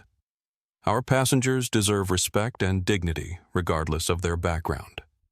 The voluntary compliance was driven by business necessity rather than altruism, as companies recognized that viral discrimination incidents could destroy decades of brand building within hours. Carlos Ramirez had accepted the federal position offered by Administrator Martinez, becoming the youngest supervisor in federal aviation security history. His moral courage during the Flight 1247 incident had made him a symbol of ethical leadership that federal agencies wanted to showcase. Officer Ramirez demonstrates that individual integrity can overcome corporate culture problems, Martinez said at his swearing-in ceremony. His example will be taught in federal training programs nationwide. The promotion was inspiring other transportation security personnel to report discriminatory practices, creating a wave of whistleblower complaints that were exposing industry-wide problems. Amanda Torres had been recruited by the Federal Passenger Protection Task Force to develop medical emergency response protocols for transportation discrimination incidents. Her intervention during Dr. Jackson's assault had potentially prevented a fatal medical crisis. Transportation employees need training to recognize when discrimination becomes medical endangerment, Amanda explained to federal policymakers. Dr. Jackson could have died from the stress of being assaulted. The medical protocols would require transportation personnel to receive basic health emergency training, potentially saving lives while reducing corporate liability for discrimination incidents. Captain Luis Herrera had been promoted to Director of Passenger Relations at Aeromax, tasked with implementing the federal compliance requirements that would allow the airline to survive. His eventual intervention on behalf of Dr. Jackson had positioned him as a reform leader within the company. Every Aeromax employee will understand that passenger respect isn't optional, Herrera announced at his first staff meeting. Discrimination isn't just morally wrong, it's a federal crime that destroys careers and companies. The cultural transformation at Aeromax was being studied by business schools as an example of crisis-driven organizational change. Maria Gonzalez had been hired by CNN as a transportation correspondent with her Flight 1247 documentation, serving as her audition tape for national journalism. Her live stream had become a template for citizen journalism that held corporations accountable in real time. Social media has created new possibilities for documenting injustice and demanding immediate accountability, Maria explained in her first CNN appearance. Passengers have power when they're willing to use it. The technology-enabled activism was inspiring passenger rights organizations to develop rapid response networks for discrimination incidents. Brad Wilson's LinkedIn analysis of the business implications had been shared over 100,000 times, making him a sought-after consultant for corporate crisis management and discrimination prevention. His real-time documentation of Aeromax's reputation collapse had become a business school case study. Viral discrimination is the ultimate corporate risk in the social media age, Brad told Harvard Business Review. Companies that don't prioritize civil rights face existential threats to their survival. The business analysis was driving corporate investment in discrimination prevention programs as companies recognized the financial necessity of inclusive practices. Brittany Coleman and Ryan Miller were serving federal prison sentences that had been designed to send a strong message about accountability for transportation discrimination. Their cases were being used in federal training programs to demonstrate the personal consequences of discriminatory actions. Ms. Coleman and Mr. Miller chose to abuse their authority against a passenger who posed no threat. Federal prosecutor Rodriguez explained. Their sentences demonstrate that discrimination carries serious consequences regardless of corporate culture or peer pressure. The prosecutions were creating deterrent effects across the transportation industry as employees recognized that following discriminatory orders wouldn't protect them from personal liability. Dr. Amara Jackson was leading the Federal Passenger Protection Task Force with the same expertise and integrity that had made her legendary during her aviation safety career. Her assault had become the catalyst for the most comprehensive transportation civil rights reform in decades. This task force exists because passengers deserve dignity and respect, regardless of their race, age, religion, or appearance, she told the Senate Transportation Committee. My experience was painful, but the reforms it's creating will protect millions of future travelers. The transformation of personal trauma into public protection was classic Amara Jackson, turning individual suffering into comprehensive solutions that saved lives and preserved rights. The Jackson standards were being implemented across the transportation industry, creating federal requirements for employee training, passenger advocacy, and discrimination response that would reshape how Americans traveled. Dr. Jackson's assault had become the foundation for civil rights protections that would benefit generations of travelers. Congress passed the Airline Passenger Bill of Rights with overwhelming bipartisan support, creating federal protection against transportation discrimination with criminal penalties for violations. The legislation was signed into law in a White House ceremony attended by Dr. Jackson and the passengers from Flight 1247 who'd defended her. The Jackson Act ensures that no American will face discrimination while traveling. President Martinez said at the signing ceremony, "Dr. Jackson's courage in the face of injustice has created protection for all of us." The comprehensive transformation triggered by one woman's refusal to accept discrimination had revolutionized American transportation, proving that individual dignity could reshape entire industries when supported by collective action and federal enforcement. 6 months after the incident that had shocked the nation, Dr. Amara Jackson stood on the stage of the Kennedy Center, receiving the Presidential Medal of Freedom for her lifetime of service to aviation safety and civil rights. The ceremony was attended by the passengers from Flight 1247 federal officials, who'd responded to her assault, and transportation industry leaders who'd implemented the reforms that now bore her name. Dr. Amara Jackson transformed personal trauma into public protection, President Martinez said as she placed the medal around Amara's neck. Her dignity under attack became dignity for all Americans who travel. The ceremony was being broadcast live with Maria Gonzalez providing commentary for CNN and Brad Wilson offering business analysis for CNBC. The same social media platforms that had documented her assault were now celebrating her recognition as a civil rights hero. James Jackson sat in the front row with tears in his eyes, watching his mother receive the nation's highest civilian honor for service that had begun decades before the Flight 1247 incident, but had been crystallized by her response to discrimination and assault. "Mom always said that justice isn't about revenge," James told reporters after the ceremony. It's about making sure the next person doesn't have to suffer what you suffered. The principle had guided Amara's response throughout the federal investigation and policy reform process. Her focus on comprehensive change rather than personal retribution had created lasting protection for millions of travelers. Carlos Ramirez, now a federal aviation security supervisor, was in the audience wearing his new uniform and reflecting on how a single decision to protect rather than participate had transformed his life and career. His refusal to assault an elderly passenger had become a touchstone for ethical leadership in federal training programs. Dr. Jackson taught me that doing the right thing isn't always easy, but it's always worth it, Carlos told the Washington Post. Standing up to discrimination saved her dignity and my conscience.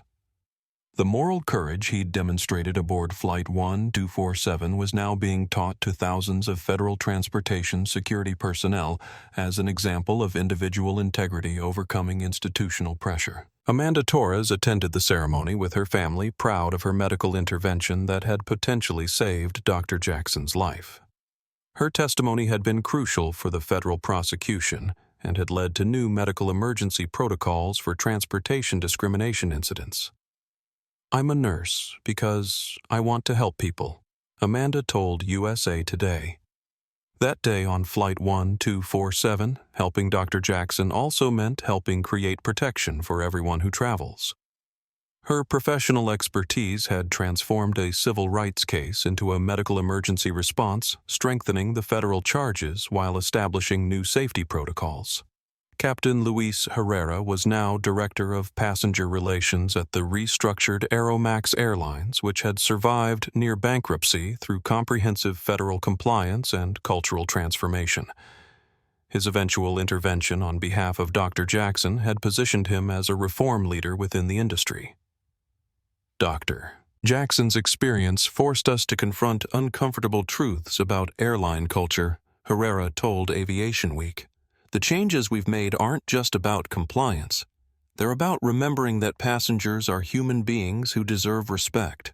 The cultural transformation at Aeromax had become a model for other airlines implementing the Jackson standards for passenger treatment. Maria Gonzalez, now CNN's senior transportation correspondent, continued to follow the story she'd inadvertently created through her Instagram live stream. Her documentation had provided the evidence necessary for federal prosecution while inspiring a new model of citizen journalism. Dr. Jackson's story proves that ordinary people can create extraordinary change when they're willing to document injustice and demand accountability. Maria told the Columbia Journalism Review, "Social media has given passengers a voice that corporations can no longer ignore." The technology-enabled activism had inspired passenger rights organizations nationwide to develop rapid response networks for discrimination incidents. The passengers from Flight 1247 had formed an informal network that met annually to celebrate their shared experience of standing up to discrimination. Their spontaneous solidarity had created lasting friendships and a model for passenger activism that was being replicated at airports worldwide. "We didn't know each other before that flight," said the military veteran who'd defended Dr. Jackson. "But facing injustice together created bonds that will last the rest of our lives." The passenger solidarity had demonstrated that Americans from diverse backgrounds could unite instantly when confronted with obvious discrimination. Dr. Amara Jackson returned to her Washington, D.C. home after the Medal of Freedom ceremony, where she continued her work as chair of the Federal Passenger Protection Task Force. Her living room walls now displayed both her aviation safety awards and her civil rights recognition, representing a lifetime of service that had culminated in transformative change. "I never wanted to become famous for being assaulted," she told the Washington Post in a reflective interview. "But I'm proud that my experience created protection for other travelers who might have faced similar treatment." The transformation of personal trauma into public policy had required the same systematic thinking and moral courage that had made her legendary in aviation safety regulation. James Jackson had been promoted to Administrator of Transportation Civil Rights, overseeing implementation of the comprehensive reforms that had resulted from his mother's experience. His unique perspective as both a federal official and a discrimination victim's family member had made him uniquely qualified for the position. The Jackson standards aren't just regulations, he told Transportation Weekly. They're a promise that American travelers will be treated with dignity regardless of their background. The promise was being kept through federal enforcement that had already prevented dozens of discrimination incidents through deterrent effects and rapid response protocols. As evening settled over the nation's capital, Dr. Amara Jackson sat on her porch reflecting on the journey from Flight 1247 to the Kennedy Center. Her assault had been transformed into protection. Her trauma had become triumph, and her individual experience had created justice for millions. "Dignity isn't something you ask for," she said to herself, repeating the words that had sustained her through decades of fighting discrimination. "It's something you demand. And sometimes when you demand it loudly enough, the whole world hears you." The whole world had indeed heard her, and the echo of her courage would protect travelers for generations to come. Amara Jackson stands at her granddaughter's graduation from Spelman College wearing a small pin from the Federal Passenger Protection Task Force, which she now chairs. The pin catches the afternoon sunlight as she applauds Sophie's achievement in public health advocacy. James sits beside her, no longer just her son, but her partner in transforming an entire industry's approach to passenger dignity. In the audience, Maria Gonzalez records this moment too, not for viral content, but for a documentary about how one woman's grace under fire changed aviation forever. Her Pulitzer Prize-nominated coverage of the Flight 1247 incident had established new standards for real-time civil rights journalism. Captain Luis Herrera, now running the most successful passenger relations program in airline history, nods respectfully as he sees Amara across the ceremony. Even Carlos Ramirez is there wearing his federal supervisor uniform and bringing his own family to witness the graduation of the granddaughter whose grandmother's dignity he'd helped protect. The graduation speaker mentions how ordinary people create extraordinary change when they refuse to accept injustice as normal. Sophie Jackson walks across the stage to receive her degree in public health, knowing that her grandmother's courage aboard Flight 1247 had created protection for millions of travelers while inspiring her own commitment to fighting health disparities in underserved communities. When Sophie receives her diploma, she holds it high for her grandmother to see, understanding that academic achievement and moral courage are both forms of service to humanity. As the ceremony concludes, Amara reflects on how her worst day had become the foundation for her greatest legacy.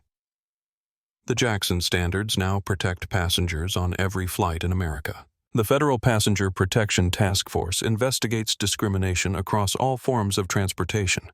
3 federal laws bear her name, ensuring that future travelers will never face the assault she endured for the crime of keeping medication accessible. Some battles end with personal victory, but the most important ones end with everyone being safer.